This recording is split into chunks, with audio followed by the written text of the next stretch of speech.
আল্লাহ রাব্বুল আলামিন বলেন, তাআওয়ানু আলাল বিররি ওয়াত তাকওয়া ওয়া লা তাআওয়ানু আলাল ইসমি ওয়াল উদওয়ান। তোমরা পরস্পর মিলে তাকওয়ার কাজে, পুণ্যের কাজে, ভালো কাজে সহযোগিতার হস্ত প্রসার করো। আর যে সমস্ত কাজে পাপ, যে সমস্ত কাজে শত্রুতা, যে সমস্ত কাজে তোমার আমলনামায় গুনাহ হয়ে যাবে, সেই সমস্ত কাজ থেকে তোমরা নিজেকে গুটিয়ে রাখো। সাহায্য করো না। কার কথা? আসতে বলবেন না। কার কথা? আল্লাহর কথা। আমি খুবই আনন্দিত, আল্লাহ তুমি এই মাহফিল কমিটিকে কবুল করে নাও। জোরে বলি আমিন। সম্মানিত ভাইয়েরা, আমি আলোচনার সূচনায় খুবই ছোট্ট একটা সূরা, আমার ঘরের আপনার ঘরের সূরা, আমার মুখের আপনার মুখের সূরা, খুবই কমন সূরা একটা আমি তেলাওয়াত করেছি। কি সূরা বলেন তো? অনেকে সূরা ইখলাস বলতেছেন কিন্তু অনেকে বুঝতেছেন না। অনেকে ইখলাস পারে না কিন্তু কুলহু পারে। পারে না? এরকম কুলহু পারে না? কুলহু পারে। চারটা কৌল এরকম আছে। কুল ইয়া আইয়ুহাল কাফিরুন, এই সূরার উপর আমি একটা আলোচনা করেছি। আরেকটা হচ্ছে কুল হুয়াল্লাহু আহাদ। এই সূরাটা খুব দামি সূরা, খুবই দামি। গোটা কোরআনের 3 ভাগ আল্লাহ পাক এই সূরার মধ্যে বলে দিয়েছেন। গোটা কোরআনের 3 ভাগের 1 ভাগই এই ইখলাসের মধ্যে আছে। অর্থাৎ সূরা ইখলাস একবার পড়লে গোটা কোরআনের 3 ভাগের 1 ভাগ পড়ার সওয়াব আল্লাহ পাক তার আমলনামায় দিয়ে দেন।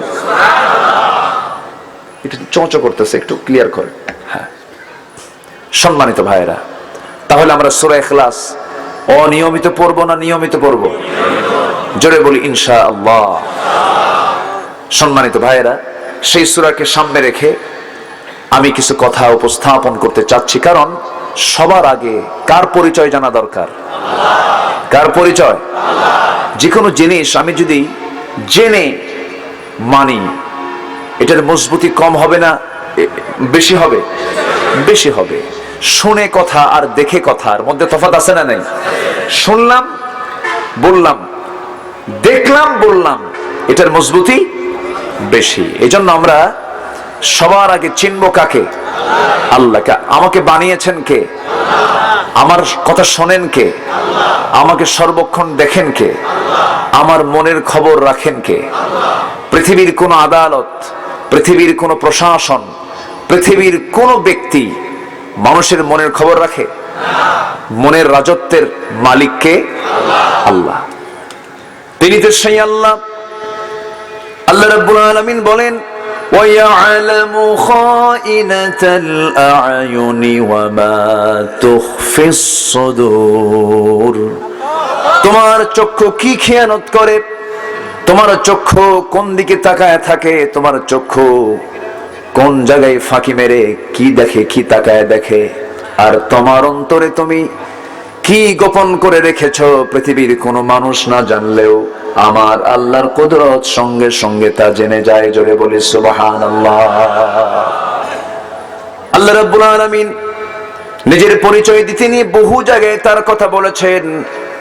আল্লাহ রাব্বুল আলামিন একটা আয়াতের মধ্যে তার পুরোপুরি পরিচয় জানিয়ে দিয়েছেন। যারা পারেন ঠোঁট মিলিয়ে বলুন, আল্লাহু লা ইলাহা ইল্লা হুয়াল হাইয়ুল কাইয়্যুম লা তাখুযুহু সিনাতুন ওয়ালা নাওম লাহু মা ফিস সামাওয়াতি ওয়া মা ফিল আরদ মান যাল্লাযী ইয়াশফা'ু 'ইনদাহু ইল্লা বিইذনিহি يعلم ما بين أيديهم وما خلفهم ولا يحيطون بشيء من علمه إلا بما شاء وسع كرسيه السماوات والأرض ولا يؤوده حفظهما وهو العلي العظيم। জোরে বলুন আল্লাহু আকবার। আয়াতের নাম কি বলেন সবাই? আয়াতুল কুরসি, এটাও সবার জানার কথা। একজন মুমিন, একজন মুসলিমের এই সমস্ত কমন আয়াতগুলো, কমন সূরাগুলো জানা উচিত, জানা তো দরকার। কারণ আল্লাহর বান্দার পরিচয় দেবার জন্য মিনিমাম কিছু কোয়ালিটি অবশ্যই থাকা দরকার। ফরজ বিষয়গুলো জানা দরকার। নামাজ পড়তে নিয়েও তো সূরার প্রয়োজন হয়ে যায়। সূরা ছাড়া নামাজ পড়বেন কেমনে, এই সমস্ত বিষয়গুলো আমরা জানবো। যে কোরআনটা জানা সবার জন্য ফরজ, সেই কোরআনকে আজকে আমার দেশে সবার জন্য কি পড়া ফরজ নাকি? হ্যাঁ, আমার দেশে কি সবার জন্য পড়া বাধ্যতামূলক? না। কোরআন শিক্ষা কি বাধ্যতামূলক করা হয়েছে? না। অথচ নামাজ পড়া কি? নামাজ পড়া আল্লাহর কি? নামাজ আদায় করা কি ফরজ। তো নামাজ যদি ফরজ হয় তাহলে কোরআন শেখাও কি? কোরআন শেখাও ফরজ। তাহলে কোরআন শিক্ষা করা ফরজ আল্লাহ বলছেন। অথচ আমার দেশে ডাক্তার আছে না নাই? আসতে বলবেন না, আছে না নাই? ইঞ্জিনিয়ার, গবেষক, ইংরেজি শিক্ষিত লোক, বাংলা শিক্ষিত লোক আছে না নাই? আছে। সব শিক্ষা আপনি অর্জন করতে পারবেন, কোনো আপত্তি নেই। কিন্তু যিনি মুসলমান হবেন, মুসলিম যিনি পরিচয় দিবেন, তার জন্য সবার আগে শিখতে হবে কিসের শিক্ষা? আসতে বলেন কিসের শিক্ষা? কারণ এটা না জানলে নামাজ হবে না, এটা না জানলে আল্লাহকে চেনা হবে না, এটা না জানলে রসুলকে বোঝা যাবে না, এটা না জানলে জান্নাত চিনতে পারবো না, এটা না জানলে পরে আমি জাহান্নাম বুঝবো না, এটা না জানলে পরে আমি ফেরেশতাকে বুঝবো না, এটা না জানলে আমি আমার ঈমানকে রক্ষা করতে পারবো না। এজন্য এই শিক্ষার প্রয়োজন আছে না নাই? জনগণ নিজের পকেটের টাকা খরচ কইরা মাহফিলের আয়োজন করে, আর কিছু বাতিল শ্রেণী এটাকে বন্ধ করতে চায়। আসতে বলবেন না, আছে না নাই? আছে। যারা কোরআনের আওয়াজকে বন্ধ করতে চাও, তোমার আওয়াজ একদিন বন্ধ হয়ে যাবে। আবু জেহেল বন্ধ করতে চেয়েছিল, বন্ধ হয়ে গেছে কে? আবু জেহেল। ফেরাউন বন্ধ করতে চেয়েছিল, বন্ধ হয়ে গেছে কে? নমরুদ বন্ধ করতে চেয়েছিল, বন্ধ হয়ে গেছে কে? সে আল্লাহ এখনো আছেন না নাই? আসতে বলবেন না, আছেন না নাই? আছেন। হ্যাঁ, ফেরাউনের নাম ইতিহাসে আছে, তাকে সবাই চেনে, চেনে না? ফেরাউনের নামে এই পরিচিতি গোটা দুনিয়া জুড়ে আছে না নাই? সবাই তাকে চেনে। কিন্তু জনপ্রিয়তা দু প্রকার, একটা সুনামের সাথে, একটা দুর্নামের সাথে। এক হাজি হজ করতে গেছিল, হজ করে ফিরে আসার পর জনগণ তাকে হাজি সাহেব বলে ডাকে, আর বলে, হাজি সাহেব আপনার এবার খুব সুনাম ফুটছে, হজ করে আসছেন, সবাই আপনার খুব গুণগান গাচ্ছে, এবার আপনার নামটা দারুণ ফুটছে। তবে এর আগে আপনার বেশি নাম ফুটছিল যখন আপনার বউটা বের হয়ে গেছিল। কি আমার কথা কি বুঝতেছেন আপনারা? তাহলে জনপ্রিয়তা, গ্রহণযোগ্যতা দু প্রকার, একটা হলো ভালো কাজের সাথে, আরেকটা হচ্ছে খারাপ কাজের সাথে। ফেরাউনের নাম গোটা দুনিয়া জুড়ে আছে, কোরআনের ভিতরেও আছে, আছে না নাই? ও ফিরআউনা ওয়া হামানা ওয়া জুনুদাহুমা। তাহলে ফেরাউনের নাম কোরআন পর্যন্ত পেয়েছে, কোরআনেও আছে তার নাম, তার নাম বাদ পড়েনি। অনেক নবীর নাম নাই, কিন্তু ফেরাউনের নামটা আছে। কিন্তু এরপরেও ফেরাউনের প্রতি মহব্বত পৃথিবীর কারো আছে? আসতে বলবেন না, আছে? নাই। মহব্বত যদি থাকতো তাহলে দুই একটা নাম তো ফেরাউন খুঁজে পাওয়া যেত। এই জায়গায় ফেরাউন নামে কোনো লোক খুঁজে পাওয়া যাবে? মুসা নামে লোক আছে না নাই? ইব্রাহিম আছে না নাই?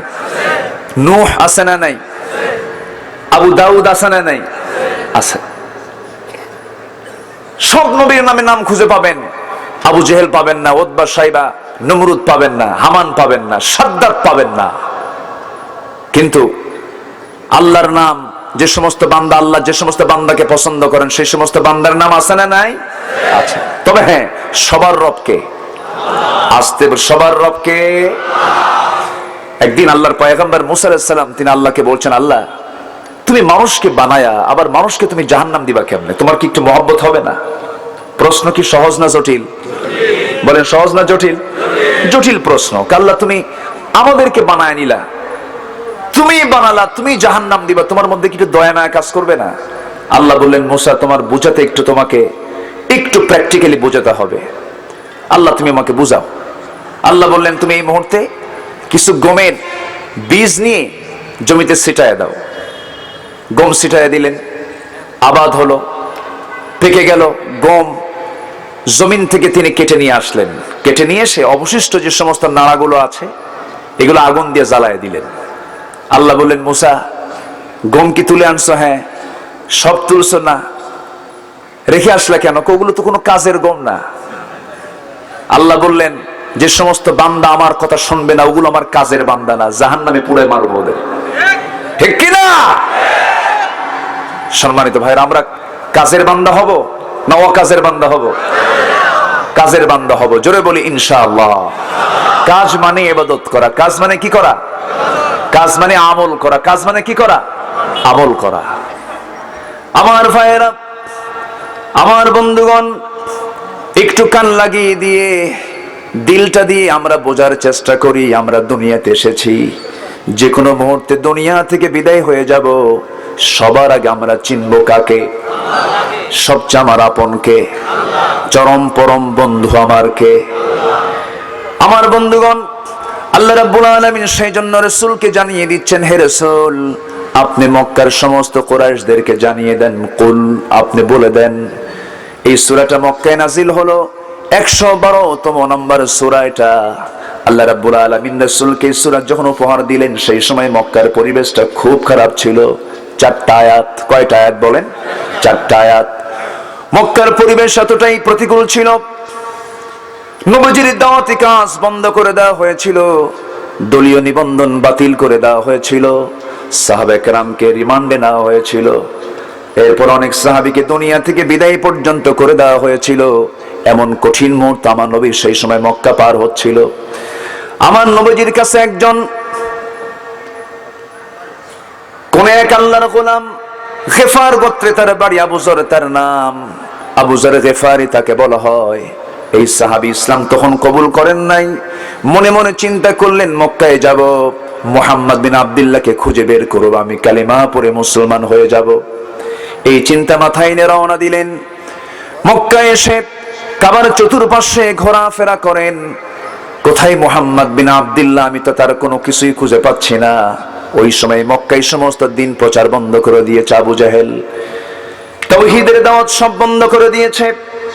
আমার নবীজি সেই সময় পাহাড়ি গুহার মধ্যে সাহাবায়ে কেরামকে নিয়ে গোপনে গোপনে দ্বীনের দাওয়াতের কার্যক্রম চালাচ্ছেন। আমার নবীজি কোন গোপন ষড়যন্ত্রে তিনি ব্যস্ত ছিলেন নাকি? আস্তের ষড়যন্ত্রে ব্যস্ত ছিলেন নাকি? তার চিন্তা একটাই ছিল, এই পৃথিবীর সমস্ত মানুষ কাকে চিনুক? কাকে চিনুক? আল্লাহকে চিনে যাক, তাওহীদ বুঝে যাক। তাওহীদ বুঝতে পড়ে তো সব কিছু হয়ে যাবে, কারণ তাওহীদের চেয়ে বড় আমানত এই পৃথিবীতে বান্দার জীবনে আর নাই। তাওহীদ কি আমানত सीनों में है हमारे, आसा नहीं मिटाना नामो निशा हमारा। তাওহীদের মতো এই চেতনা যদি বান্দার মধ্যে লালন হতো, আজকে তাওহীদি চেতনা যদি আজকে বান্দার মধ্যে শক্তভাবে যদি গেঁথে যেত, কোন বাতিল শক্তি আজকে তাওহীদের বিজয়কে কখনো অবশ্যই তারা নিতে পারতো না, পরাজিত করতে পারতো না। তাওহীদপন্থী হয়ে মুসলিম সমাজ যদি আজকে সেই চেতনা লালন করে যদি সামনের দিকে এগিয়ে যেত, সমস্ত বাতিল শক্তি সব 7 সমুদ্রে সব হাবুডুবু খায়া মরে যেত। ঠিক কিনা? কিন্তু সেই তাওহীদের চেতনা তো আমাদের মধ্যে নাই। আমরা মাঝে মাঝে তাওহীদকে ভুলে যাই। সব ভুলবো, ভোলা যাবে না কাকে? আসতে বলবেন না, ভোলা যাবে না কাকে? আল্লাহকে। আল্লাহ আছেন না নাই? আল্লাহ 2 না 1? আল্লাহ 2 না 1? যদি 2 হতো লা ফাসাদাতা, বিপর্যয় সৃষ্টি হতো। একজন বলতো সূর্য পূর্ব দিকে, আরেকজন বলতো কি পশ্চিম দিকে, লাগতো প্যাঁচ। এরপরে যদি কি ব্যাপার,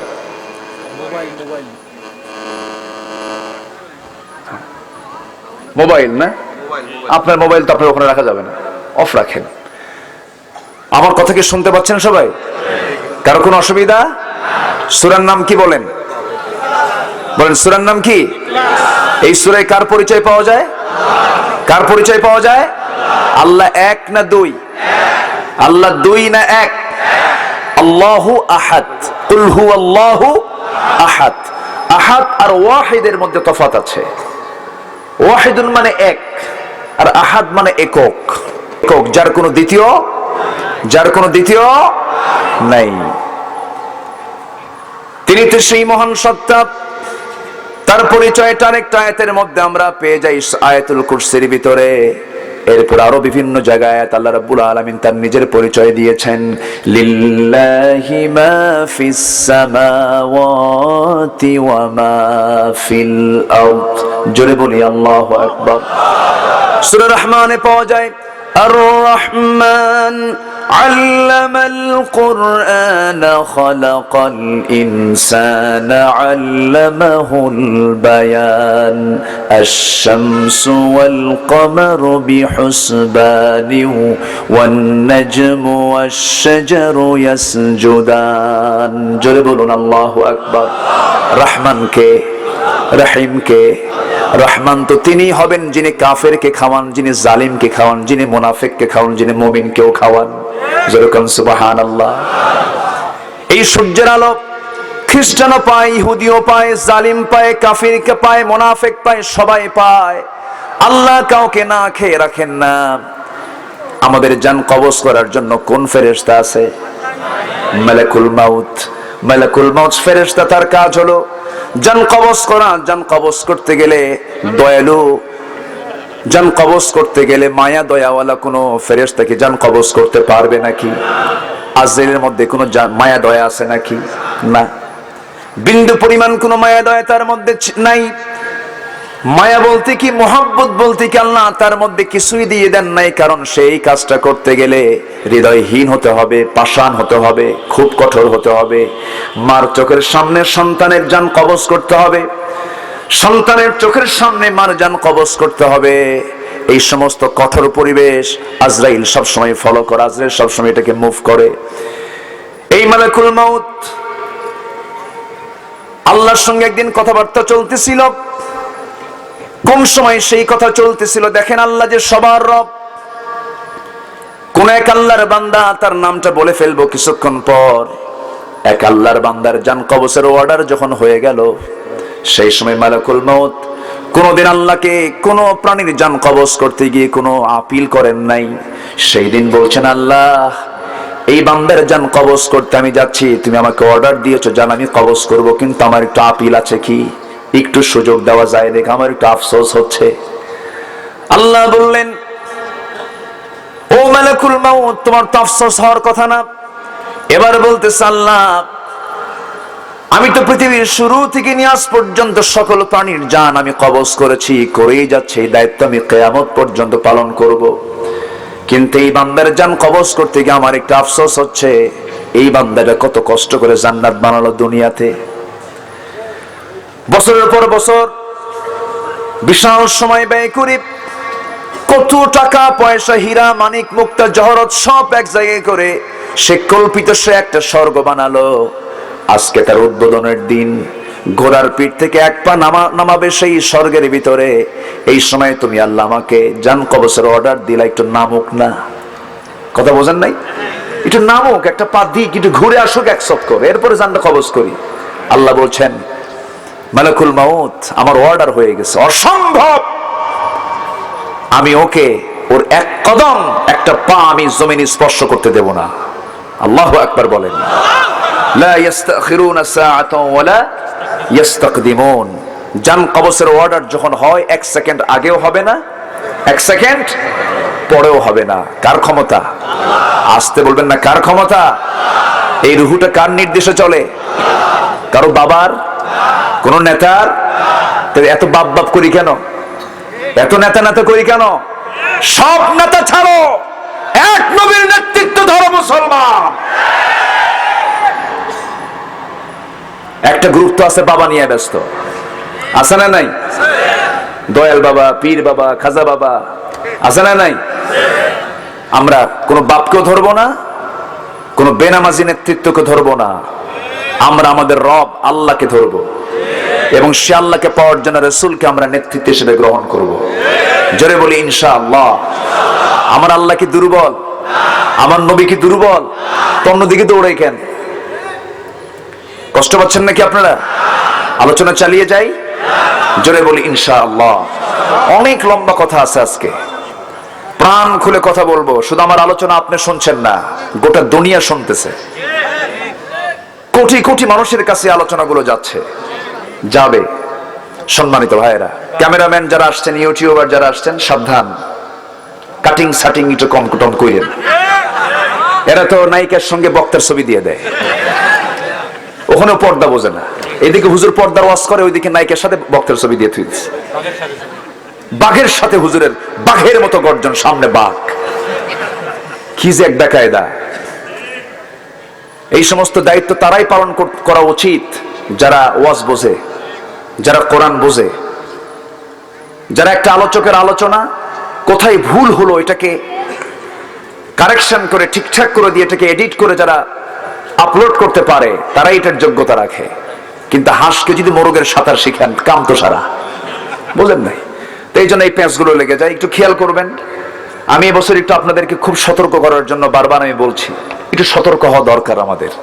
কারণ জাতির সামনে একটা আলোচনা ছেড়ে দিবেন, ওরা বরঞ্চ কি করে জানেন? সবাই না, যেটা ভুল হয় ওটা আগে দেয়। আরো হুজুর মরুক, হুজুর বউ শুদ্ধ, গোটা পরিবেশ শুদ্ধ মরুক, এরকম বিপদে ফেলে দেওয়ার চিন্তা মাথায় আনা যাবে না।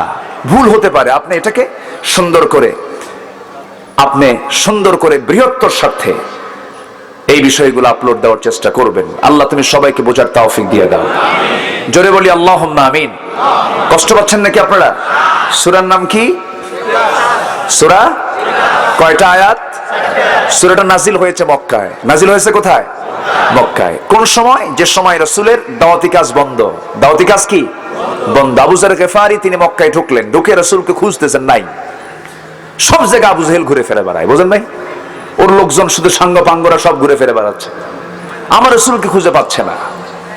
আমার নবীজি নাই, সাহাবে কেরামকেও খুঁজে পাচ্ছেন না। আবু যর গিফারি 3 দিন 4 দিন হয়ে গেল রাসূলকে খুঁজে পান না। এমন সময় আমার নবীজির একজন বড় গোয়েন্দা সংস্থার প্রধান ছিলেন সাইয়্যিদুনা হযরত আলী রাদিয়াল্লাহু তাআলা আনহু। খুব বড় চৌকস মানুষ ছিলেন, খুব মেধাবী মানুষ ছিলেন। এত মেধাবী মানুষ ছিলেন, আমার নবীজিও মাঝে মাঝে তার সঙ্গে তর্ক করতে গিয়ে তিনি থেমে যেতেন। খুব মেধাবী মানুষ তিনি ছিলেন, কারণ সবচেয়ে কম বয়সে ইসলাম কবুল করেছেন কে? হযরত আলী। শিশু, সর্বপ্রথম যে শিশু ইসলাম কবুল করেন তিনি হচ্ছেন হযরত আলী রাদিয়াল্লাহু তাআলা আনহু। ছোট্ট থেকে তিনি ইসলাম পেয়েছেন, ইসলামী পরিবেশে বড় হয়েছেন। সেই সাইয়েদনা আলী রাদিয়াল্লাহু তাআলা আনহু দেখতে পেলেন একটা যুবক, মক্কায় তার বাড়ি না, অন্য এলাকায় তার বাড়ি। আমার বন্ধুগণ, চিটাগাং থেকে কোন একটা লোক যদি শাহজাদপুর বাজারে ঘোরাফেরা করে আর কথা বলা শুরু করে, বাজারের লোককে টের পাবেন এটা শাহজাদপুরের মানুষ না চিটাগাংয়ের মানুষ। টের পাবে না? টের পেয়ে যাবি। আবু যর গিফারি ঘোরাফেরা করেন, কথা ভিন্ন, চলাচল ভিন্ন, খাওয়া দাওয়া ভিন্ন। এই যুবকের পরিচয়টা কি? এই যুবকটাকে পিছনে তিনি মার্কিং করলেন। এরপর হঠাৎ করে আস্তে করে পিছনে গিয়ে চট করে তার হাতটা চেপে ধরে বলছেন, যুবক তোমার বাড়ি কোথায়? গেফার গোত্রে আমার বাড়ি, গেফার গোত্রের মানুষ আমি। তুমি এই জায়গায় 4 দিন হলো ঘোরাফেরা করছো, তোমার লক্ষ্যটা কি? তুমি কি চাও? এবার যুবকটা বলতেছে, শুনেছি মুহাম্মাদের নাম নিলে পরে তার মাথা কাটা পড়ে যাবে, চরম নাকি দুর্দিন অবস্থা, কিন্তু আমি তো তার সঙ্গে সাক্ষাৎ করার জন্য 4টা দিন খুঁজতেছি, তাকে পাচ্ছি না, তার লোকজনও পাচ্ছি না। সঙ্গে সঙ্গে আলী বলছেন, ও যুবক, যা বলেছ আর বলতে যেও না, চুপ থেকে যাও, কোনো কথা বলা যাবে না, হাওয়া ভালো না, পরিবেশ ভালো না, জানতে পারলে তোমাকেও শেষ করে দেবে। তুমি কি মুহাম্মদ বিন আব্দুল্লাহর সঙ্গে সাক্ষাৎ করতে চাও নাকি? হ্যাঁ, তাহলে আমাকে ফলো করো, আমি সামনের দিকে হেঁটে হেঁটে রওনা দেব, তুমি আমাকে পিছে পিছে ফলো করে করে আসবে। সামনে যখন শত্রুর ভয় দেখব, সামনে যখন কোনো বিপদ দেখব, আমি জুতা ঠিক করার ভান করে বসে যাব, তুমি চলতেই থাকবে, খবরদার টের যেন না পায়, টের পাইলে কিন্তু তোমাকে দুনিয়া থেকে বিদায় করে দেবে। এমন কঠিন পরিস্থিতি আবু জেহেল তৈরি করেছিল। তাওহীদের প্রচার বন্ধ হয়ে গেছে, সবকিছু বন্ধ করে দিয়েছে। আমার নবীজি পাহাড়ি গুহার মধ্যে সাহাবে কেরামকে নিয়ে বসে আছেন। সেই সাহাবীকে নিয়ে আসতে, সেই আবু যর গিফারিকে সঙ্গে করে নিয়ে হযরত আলী যখন নবীর দরবার পর্যন্ত পৌঁছে গেলেন, আবু যর গফারি আমার নবীর চেহারার দিকে তাকায়া বলছেন, আপনি যে আল্লাহর নবী আপনার চেহারাই তা প্রমাণ করে। গোটা পৃথিবীর সৌন্দর্য একদিকে, আমার নবীর সৌন্দর্য আরেকদিকে, আমার নবীর সৌন্দর্য বেশি ছিল। সাইয়েদনা হযরত আবু বকর সিদ্দিক রাদিয়াল্লাহু তাআলা আনহু একদিন চাঁদনি রাতে আকাশের চাঁদের দিকে তাকান আর আমার নবীর চেহারার দিকে তাকান, বারবার পরখ করে দেখছেন। রাসূল বলছেন, আবু বকর কি দেখো? চাঁদ দেখো, আমার চেহারা দেখো। কি দেখতেছো হুজুর? চাঁদের ভিতরে কালিমা আছে, আপনার চেহারায় কোনো কালিমা নাই। যেরকম সুবহানাল্লাহ। আমার নবীর চেহারা দেখি আবু যর গফারি ইসলাম কবুল করে ফেললেন। আর রাসূল বলেন, আবু যর ইসলাম তো কবুল করেছো, মক্কার হাওয়া কিন্তু ভালো না, তুমি বলো কুল হুয়াল্লাহু আহাদ। কোথাকার সূরা? মদিনার না মক্কার? সবাই বলেন কুল হুয়াল্লাহু আহাদ আল্লাহুস সামাদ লাম ইয়ালিদ ওয়া লাম ইউলাদ ওয়া লাম ইয়াকুল লাহু কুফুয়ান আহাদ। সুন্দর করে তাকে তেলাওয়াত শিখিয়ে দেওয়া হলো। আর বললেন, ও সাহাবী আবু যর, যে তাওহীদের চেতনা তুমি লালন করেছো, বুকে ধারণ করেছো, এটা এখন প্রকাশ করার সময় না, মক্কার মানুষ যেন না জানে। তোমার গোত্রে চলে যাও, দ্বীনের দাওয়াত তুমি চালিয়ে দিয়ে আসো। সময় সুযোগ এলে পরে প্রকাশ্যে দ্বীনের দাওয়াত চালিয়ে যাব। এখন তুমি নীরবে নিভৃতে চলে যাও, কাউকে বলতে যেও না। জানতে পারলে কিন্তু তোমাকে রক্তাক্ত করে ফেলবে, মেরেও ফেলতে পারে। এই কথা শোনা মাত্র আবু যর গফারি বলছেন, ইয়া রাসূলুল্লাহ, ঠিক আছে, আমি কাউকে বলতে যাব না, আমি একাকী চলে যাব, আমার গোত্রের ভিতরে কালিমার দাওয়াতের কাজ করব। কালিমার অমীয় সুধা পান করে তেজোদ্দীপ্ত হৃদয় নিয়ে যখন কাবার দরজার সামনে দাঁড়িয়েছেন, মনে মনে চিন্তা করছেন, আহারে ও আল্লাহ, এত বড় মহাসত্য আমি কেমন করে আড়াল করি, এত বড় মহাসত্যকে আমি কেমন করে আড়াল করে রাখি, চেপে ধরে রাখি। সঙ্গে সঙ্গে সেই জায়গায় তিনি চিৎকার মেরে বলে ফেললেন, আশহাদু আল্লা ইলাহা ইল্লাল্লাহু ওয়াহদাহু লা শারীকা লাহু ওয়া আশহাদু আন্না মুহাম্মাদান আবদুহু ওয়া রাসূলুহু। এমন তাওহীদের প্রচার তিনি করলেন, বৃষ্টির মতো পাথর মারা শুরু হয়ে গেল, কিল ঘুষি লাথি শুরু হয়ে গেল। মুহূর্তের মধ্যে জমিনে তাকে ফেলে দেওয়া হলো, রক্তাক্ত করে ফেলা হলো। দূর থেকে আবু জেহেল টের পেয়ে দূর থেকে সে দৌড় মেরে তাকে টেনে তুলে বলছে, আর মারতে যেও না, তোমরা এর পরিচয়টা আগে জানি। বলা হচ্ছে, যুবক তোমার বাড়ি কোথায়? অমুক জায়গায় বাড়ি। কোন গোত্র? গেফার গোত্র। আবু জেহেল বলছে, ও কুরাইশরা, আর তোরা এই যুবককে হামলা করতে যাইস না, একে মেরে ফেলিস না, কারণ ব্যবসা বাণিজ্য করতে গেলে ওই গেফার গোত্রের পাশে দিয়ে যেতে হবে, মরে গেলে ব্যবসা বন্ধ। তাও বোঝে আবার, দেখছেন? হ্যাঁ, আবু জেহেল নেতা ছিল তো, বোঝে তো। হিজরতের রাত আমার রাসূল যখন ঘর থেকে বের হলেন, বের হয়ে মদিনা হলো উত্তর দিকে, চলে গেছেন দক্ষিণ দিকে, জাবেলে সূরে গিয়ে আশ্রয় নিয়েছেন। 3 দিন ওখানে ছিলেন। জাতুন নিতাকাইন আসমা বিনতে আবু বকর রাদিয়াল্লাহু তাআলা আনহা তিনি খাবারগুলো পৌঁছা দিয়ে আসতেন। সাইয়েদনা আবু বকর সিদ্দিক রাদিয়াল্লাহু আনহুর সাথে ছিলেন। যে রাত্রে তিনি ঘর থেকে বের হয়েছেন, সেই রাত্রেই অস্ত্রে শস্ত্রে সজ্জিত উচ্ছৃঙ্খল কিছু যুবককে পাঠিয়ে দেওয়া হলো, মুহাম্মদের কল্লা হাজির কর। নাউজুবিল্লাহ বলেন। আমার নবী কি কারো বাড়িতে আগুন লাগাইছিলেন?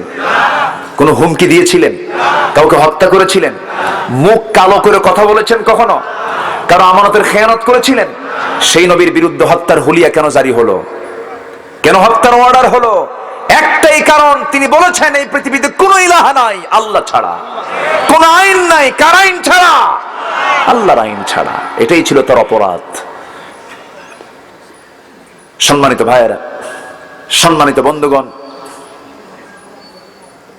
আমার নবীজি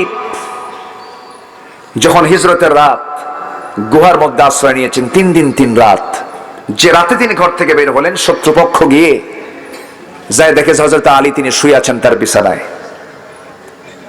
বলতেছে, আলী, মুহাম্মদ কোথায়? তিনিও কম চালাক না, তোদের সামনে দিয়ে গেল, তোরা দেখিস নাই? সুবহানাল্লাহ বলবেন না? যদি বলতেন আমি জানি না, কেন জানিস না, অনেক প্রশ্ন করত। তিনি বললেন যে আমাকে প্রশ্ন করা কেন, তোমাদের চোখের সামনেই তো চলে গেল, তোমরা কি করলা? আল্লাহু আকবার বলবেন না? ওরাও দেখেছে কিন্তু ধরতে পারে নাই। সেভ করেছেন কে? আসতে বলবেন না, সেভ করেছেন কে? আল্লাহ। সঙ্গে সঙ্গে সবাই মিলে সিদ্ধান্ত হলো যে আলীকে আমরা হত্যা করে ফেলবো। আবু জেহেল সামনে এসে বলে, এই মাথা গরম করিস না, আলী তো আমাদের টার্গেট না, আলীকে মারলে পেঁচ আরেক দিকে লাগবে, আমাদেরই তো বংশ, আলীকে মারিস না, আলীকে মারলে এই হত্যার অ্যাকশন বহুদূর পর্যন্ত যাবে, অতএব আলী তো টার্গেট না, মুহাম্মদ টার্গেট, আশেপাশে আছে, খুঁজে বের কর। তাহলে জেহেলের মাথায় বুদ্ধি আছে না নাই? আসতে বলবেন না, বুদ্ধি আছে না নাই? আচ্ছা, আমার নবীজি সাহাবীকে পাঠিয়ে দিলেন, রক্তাক্ত অবস্থায় আবু যার গিফারি চলে গেলেন, কোন মতে জীবনটা রক্ষা করে তার গোত্রে চলে গেলেন। অনেকদিন পর রাসূল বললেন, আবু যর, আমি তোমাকে মানা করেছিলাম যে তুমি প্রকাশ করে দিও না তোমার তাওহীদের এই প্রচারটা, তোমার তাওহীদের চেতনা তুমি কাউকে প্রকাশ করতে যেও না, তুমি কালিমাটা চিল্লা চিল্লা বললা কেন? আবু যার গিফারি বলছেন, ইয়া রাসূলুল্লাহ, এত বড় মহাসত্যকে আমি কেমন করে আড়াল করি? প্রয়োজনে শহীদ হয়ে যেতাম, তবু সত্যকে আমি আড়াল করতে পারতাম না। যেরকম সুবহানাল্লাহ। আমরা কাউকে ভয় পাবো না, কাকে ছাড়া? আসতে বলবেন না, কাকে ছাড়া? আমার সবচেয়ে বড় শক্তিকে? জনগণ সকল শক্তি না আল্লাহ সকল শক্তি? বলেন, সকল শক্তির উৎসকে? আরো জোরে, আরো জোরে। সকল শক্তির উৎসকে? সকল ক্ষমতা কার? সকল আইনগুলো কার? সকল বিধানগুলো কার? সুদ খায় কে? হ্যাঁ, সুদ খায় কে? আমরা খাই। শাহজাদপুরে সুদ নাই তো? সুদ আছে? আছে, সুদ আছে। আচ্ছা শোনেন, এখন কেউ ওঠা যাবে না, কিন্তু এখন উঠলে কিন্তু বুঝবো যে ওটাই সুদ খায়, ওঠার কিন্তু কোনো কায়দা নাই। বসেন সবাই। সুদ আল্লাহ পাক কি করেছেন? আরো জোরে, আরো জোরে। আচ্ছা, সুদ খেলে তার ঠিকানা হবে কোথায়? বলেন, জোরে বলেন। নামাজ পড়লে ঠিকানা হবে কোথায়? এখন বান্দা মনে করলে নামাজও পড়ি, সুদও খাই, দুটো অ্যাডজাস্ট করি, তাই না? অ্যাডজাস্ট কইরা প্লাস মাইনাসে কিছু তো হবে, তো জান্নাত একদিন পাবোই। এই ধান্দার কিছু লোক কিন্তু সমাজে বেশি। আসতে বলবেন না, আছে না নাই? সুদও খাবো, নামাজও পড়বো, আল্লাহও খুশি হোক, শয়তানও বেজার না হোক। খামাখা শয়তানকে বেজার করার দরকার কি? ও থাকুক। এরকম চেতনার লোক আছে না নাই? আছে না? আমরা সকল বিধান মানার ক্ষেত্রে সবার আগে লক্ষ্য করব কার বিধান? আসতে বলবেন না, কার বিধান? আল্লাহর বিধানকে লক্ষ্য করব আমরা। আল্লাহর প্রতি অবিচল আস্থা বিশ্বাস থাকতে হবে। আল্লাহ আছেন না নাই? বিচার কি হবে না সন্দেহ লাগে? সন্দেহ লাগে? বিচার আছে না নাই? অবশ্যই বিচার হবে, অবশ্যই বিচার হবে। বিচার করবেন কে? আল্লাহ তাআলা। আল্লাহ তাআলা বিচার করবেন। আল্লাহ আমাকে আপনাকে জীবন দিয়েছেন, আবার তিনি আমাকে মৃত্যু দিবেন, আবার তিনি আমাকে জিন্দা করবেন, কোনো সন্দেহ নাই। আমার চোখের সামনে এমন প্রমাণ বহু কিছু আছে।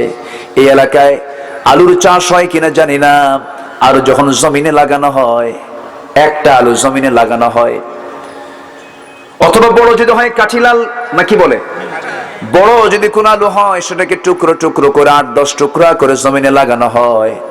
জমিনে লাগায়া এরপরে 2-3 মাস যখন চলে যায়, যে আলুটা আমি জমিনে লাগিয়েছিলাম সে আলু কি খুঁজে পাওয়া যায় নাকি? খুঁজে পাওয়া যায় না। সে আলুটা কোথায় যায়? মাটি হয়ে যায়, মাটির সঙ্গে মিশে যায়। কিন্তু এই যে আলুটা আমি লাগিয়েছিলাম, সে আলু থেকে 3-4 মাস পরে যখন আমরা আলু তুলতে যাই, একটা আলু না 10-12টা আলু বের হয়। 10-12টা আলু বের হয়। আল্লাহ বলছেন, বান্দারে তোর চোখের সামনে তুই সুন্দর করে জমিতে লাগায় দিলি, সে আলুটাকে আমি মাটির সঙ্গে মিশায় দিলাম। সেখান থেকে আমি আল্লাহ 8-10টা আলু আমি উৎপাদন করলাম। বান্দা, তোর যখন মৃত্যু হয়ে যাবে, তোর লাশটা কবরে চলে যাবে, তুই মিশে যাবি, কিন্তু আবার তোকে আমি আবার সুন্দর করে জীবন, সুন্দর করে বডি বানায়া আমি তোকে আমার সামনে আবার হাজির করে বিচার করব। বান্দা জোরে কোন সুবহানাল্লাহ। বিচার করবেন কে? একমাত্র বিচারের ভয় ছাড়া বান্দা ভালো হবে না। এই জন্য আল্লাহর পরিচয় প্রথমে দিয়েছেন মালিক ইয়াউমিদ্দিন, আর রহমানির রহিম। এরপরে কি? মালিক ইয়াউমিদ্দিন, বিচার দিবসের মালিক কে? কোরআনের 3 নম্বর আয়াত হচ্ছে, বান্দা সাবধান, মালিক ইয়াউমিদ্দিন, বিচার দিবসের মালিক কে? আল্লাহ। আল্লাহ বিচার দিবসের মালিক। আর তিনি কত বড় রহমান। একটা কথা আমি ছেড়ে দিয়েছি, বাদ দিয়ে ফেলেছি, সাদ্দাদের কথা বলছিলাম, মনে আছে আপনাদের? শুনবেন না আপনারা? হ্যাঁ, মালাকুল মউত বলতেছে, আল্লাহ ওর পা তো জমিনে পড়লই না, তার আগে তুমি আমাকে জান কবজ করতে বললা, এটা কেমন কথা? ওইটু ঘুরে ফিরে আসুক। আল্লাহ বলেন অসম্ভব, এক্ষুনি জানটা কবজ করতে হবে। আচ্ছা মালাকুল মউত, তোমাকে একটা প্রশ্ন করি। কি প্রশ্ন?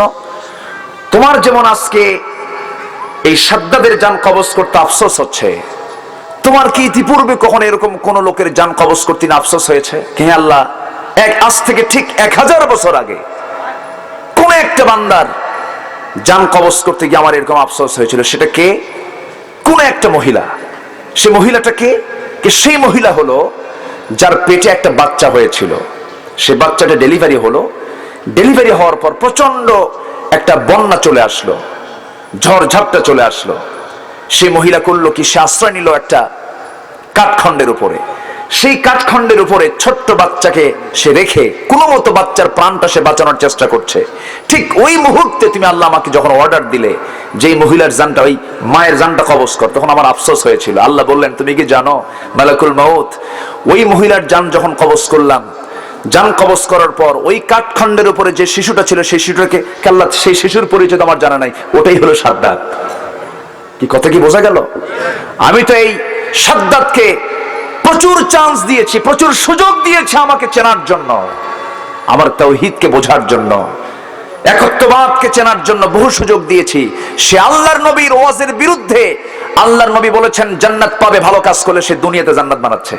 ওর জান্নাতে ঢোকান, আমি জান্নাতে ঢোকার সুযোগ দেব না। সম্মানিত ভাইয়েরা, কষ্ট পাচ্ছেন আপনারা? আমরা কোন সূরা বলতেছি বলেন তো?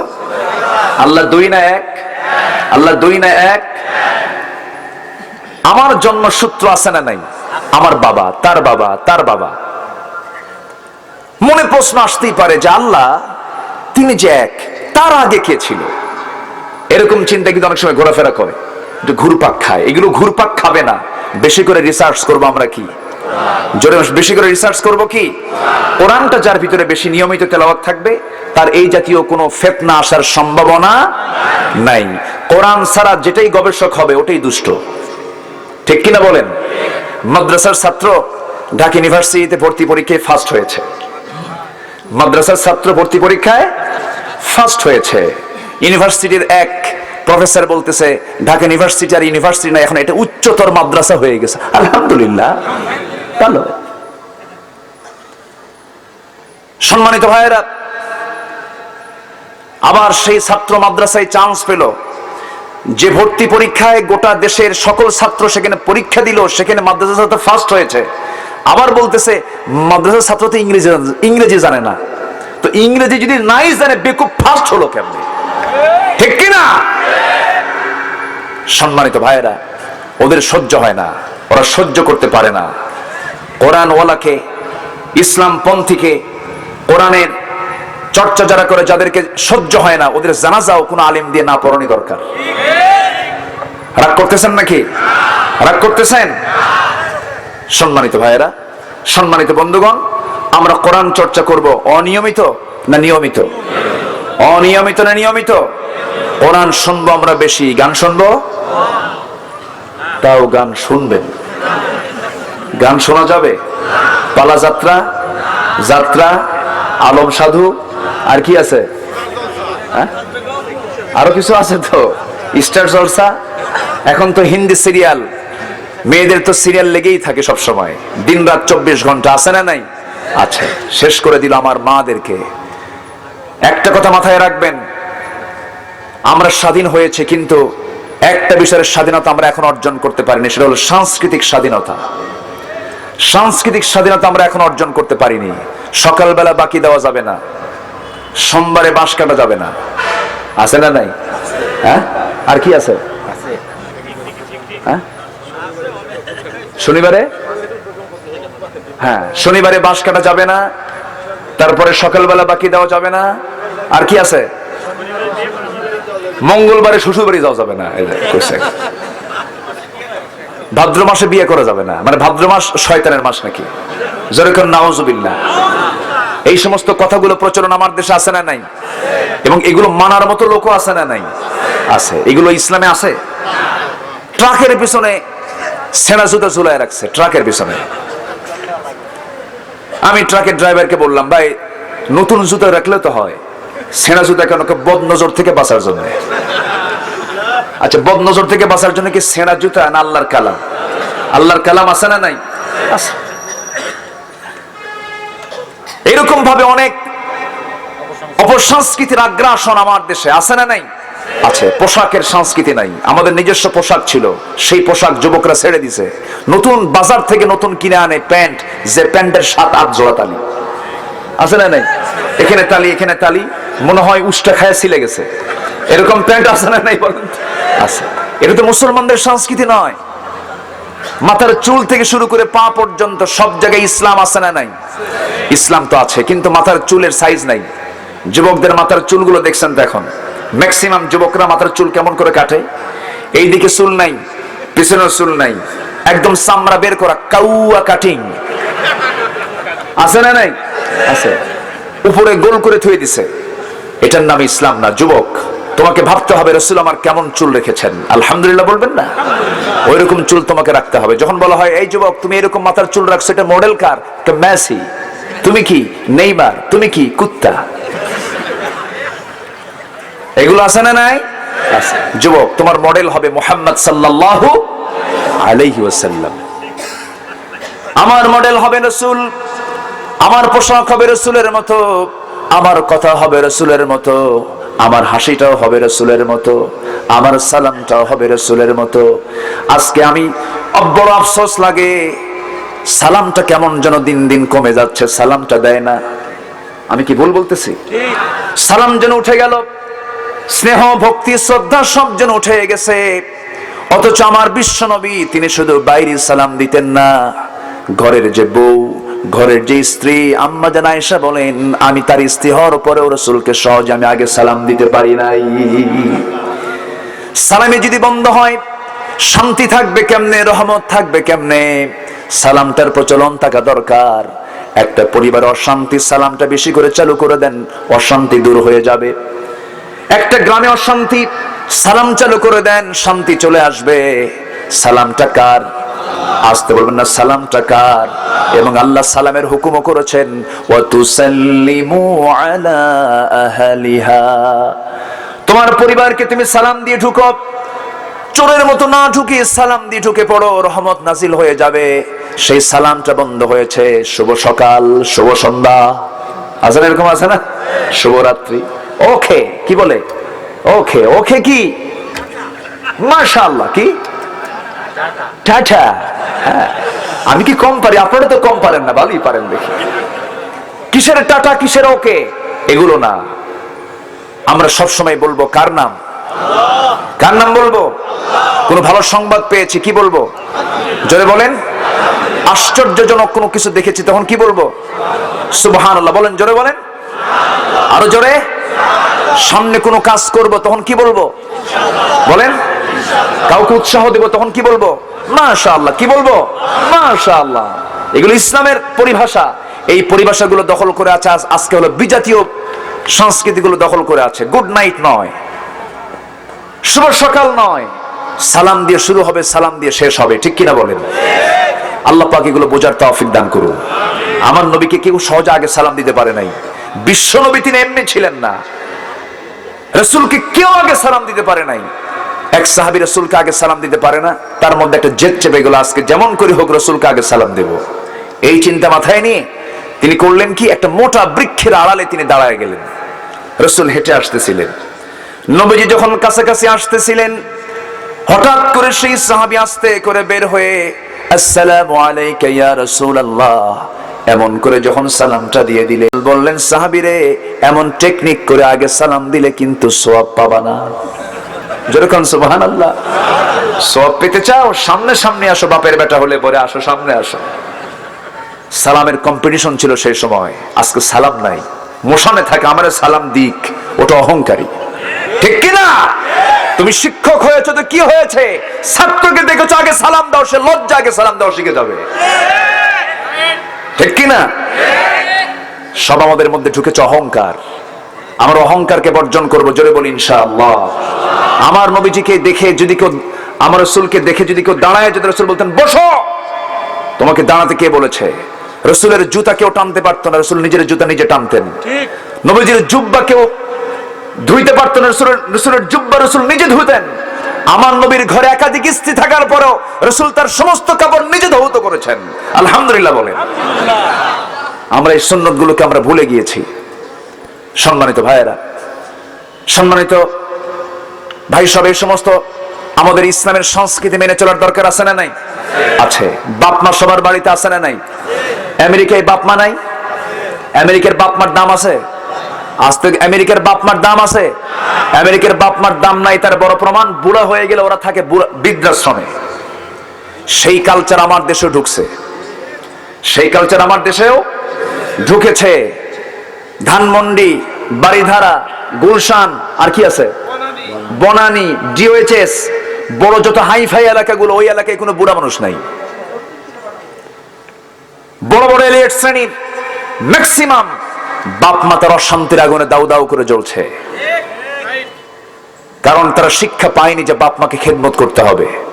বাপ মাকে খেদমত করা প্রতিটি সন্তানের জন্য কি, আরো জোরে বলেন, আরো জোরে বলেন, ফরজ না মানলে ঈমান থাকবে? ফরজ না মানলে জান্নাত পাবে? বাপ মাকে ভাত দেয় না এমন লোক তো শাহজাদপুরে নাই। হ্যাঁ আছে, শাহজাদপুরে আছে। তাহলে ওটা কি শাহজাদা না হারামজাদা? কষ্ট পাচ্ছেন? আলোচনা চালিয়ে যাব। বাপ মা আগে না বউ আগে? অনেকে চুপ করে আছে, কি কই? বাপ মা আগে না বউ আগে? আরো জোরে। খুব কষ্ট পাচ্ছেন মনে হয়, হুজুর কি যে পেছে পর ফেলায় দিলেন, আইসে তো বড় বিপদে পড়লাম। বাপ মা আগে না বউ আগে? বাপ মা আগে। কারণ পৃথিবীতে এসেছেন বাপ মার মধ্য দিয়াই। স্ত্রীকে অবশ্যই সম্মান করবেন না কেন, তাকে দাম দিবেন না কেন, অবশ্যই আপনি তাকে দাম দিবেন, সম্মান দিবেন, তাকে অবশ্যই মর্যাদা দিবেন, এতে কোনো সমস্যা নাই। কিন্তু বাপমার গুরুত্ব কোনো অংশে কম নয়, বাপমার গুরুত্ব সবচাইতে বেশি। বাপ মাকে খুশি করলাম তো আল্লাহকে খুশি করলাম, বাপ মা নারাজ হলো তো আল্লাহও নারাজ হয়ে গেলেন। এক কথাই শেষ করে দিচ্ছি, কারণ ওই লাইনটা আজকে আমার নয়। এক রাত যেহেতু পেয়েছে, একটু একটু করে বলি। সমাজের রোগগুলো একটু, আমাদের রোগগুলো ধরে দেওয়ার দরকার আছে। যুবকরা নতুন বিয়ে করেছো, বউকে প্রথম দিনই বলে ফেলবা, আমার বউ শোনো, বউ তালাক দিলে বউ পাওয়া যায়, বউ মরে গেলে বউ আর একটা খুঁজে আনা যায়, কিন্তু আমার মা একটাই মা, আমার মা মরে গেলে কিন্তু আমি আর মাকে পাবো না। আমার মা একটাই, আমার বাপ একটাই। এই কথা বলে বাপ মার গুরুত্বটা বেশি করে বোঝানোর চেষ্টা করবেন। তবে হ্যাঁ, বউকেও কষ্ট দেওয়া যাবে না, সে আরেক বাড়ির অতিথি, আরেক বাড়ির আরেকজনের বাপ মা। ওই মেয়েটার বাপ মা আপনি তার জামাই, আপনি তার স্বামী, মেয়েটার স্বামী আপনার হাতে সে তুলে দিয়েছে, বাপ মা তুলে দিয়েছে, তাকে মেহমান মনে করবেন, তাকেও সম্মান জানাবেন। অনেকে বউকে গরুর মতো পিটায়, এমন লোক তো শাহজাদপুরে নাই। এটাও করা যাবে না। চেক এন্ড ব্যালেন্স করতে হবে, ম্যানেজ করতে হবে। মার কাছে গিয়ে এমন কিছু কথা বলতে হবে যা বউকে বলা যাবে না, আবার বউয়ের কাছে গিয়ে এমন কিছু কথা বলতে হবে যা মাকে বলা যাবে না। এই ব্যালেন্সটা ছিল সবচাইতে বেশি বিশ্বনবী মুহাম্মদ সাল্লাল্লাহু আলাইহি ওয়াসাল্লামের ভিতরে। আমার নবী যে শুধু নবী ছিলেন না, নবীর বউ ছিল, একাধিক স্ত্রী ছিল, 4 স্ত্রী একদিন সামনে দৌড় মেরে চলে আসছে। দৌড় মেরে এসে বলছি, ইয়া রাসূলুল্লাহ, আপনি সবচাইতে আমাদের 4 জনের মধ্যে কাকে সবচেয়ে বেশি ভালোবাসেন? কেন, কি হয়েছে? 4 জনের মধ্যে গন্ডগোল শুরু হয়ে গেছে। ও বলে আমারে, ও বলে আমারে, আপনি কোন কারে? আমার নবীজি বললেন, এই 4 স্ত্রী তোমরা সামনে এসেছো, কাকে সবচেয়ে বেশি ভালোবাসি এটা আমার হিসাব করতে হবে। আগামীকালকে সকালবেলা আমি তোমাদেরকে জানাবো, এখন তোমরা তোমাদের ঘরে চলে যাও। চলে গেলেন সবাই ঘরের মধ্যে। রাসূল চিন্তা করলেন কিভাবে কি সিদ্ধান্ত নেই। আমার নবীজি হাতের মধ্যে 8টা খেজুর নিলেন। 8টা খেজুর নিয়ে 2টা করে ভাগ করলেন, সবার হাতে হাতে 2টা করে দিবেন। 4 জনকে 2টা করে দিলে 8টা খেজুর মিলে গেল। 2টা খেজুর হাতের মধ্যে নিয়ে প্রথমে আম্মা জান আয়েশার ঘরে ঢুকে বলছেন, আয়েশা আই লাভ ইউ। কি বলেন? কি? তাহলে বউকে আই লাভ ইউ বলতে হবে, কিন্তু বউকে তো আমরা তা বলি না, বলি হলো অন্যের বউকে। যেরকম নাউজুবিল্লাহ। গতকালকের ঘটনা, গত পরশুর ঘটনা। আমার মাহফিলে গতকালকে ঝিনাইগাতীর ওসি মহোদয় তিনি বসা ছিলেন, তার সঙ্গে ওই ব্যাপারে কথা হলো। হুজুর আপনি এই বিষয় নিয়ে একটু কথা বলবেন। কিশোরগঞ্জের করিমগঞ্জে মাইশা নামে একটা মেয়ে, ছোট্ট মেয়ে, মাদ্রাসায় পড়ে। তার মা তার মেয়েটাকে সকাল বিকেলে মাদ্রাসায় তাকে নিয়ে আসায়, তাকে পড়াশোনা করাচ্ছে। স্বামীটা প্রবাসে থাকে, বিদেশে থাকে। এই ফাঁকে একটা দুষ্ট ছেলের খপ্পরে পড়ে যায় মেয়েটার মা, পরকীয়া শুরু হয়ে যায়। নোংরামির এমন এক পর্যায়ে ওই ছোট্ট মেয়েটা জানতে পারে যে আমার মা এই কাজটা করছে। এক পর্যায়ে মেয়েটা বলে, মা তুমি আমার বাবার হক নষ্ট করছো, তুমি এত বড় ক্ষতি করতেছো এই পরিবারের, আমি তো একটা মাদ্রাসার ছাত্রী, মা এগুলো বন্ধ করো। শেষ পর্যন্ত ওই দুষ্ট ছেলের খপ্পরে পড়ে ওই দুষ্ট ছেলেকে সহযোগী বানায়া ওই মেয়েটাকে ধর্ষণ করে এরপরে তাকে হত্যা করেছে। পরকীয়ার রেজাল্ট কত ভয়ানক হতে পারে।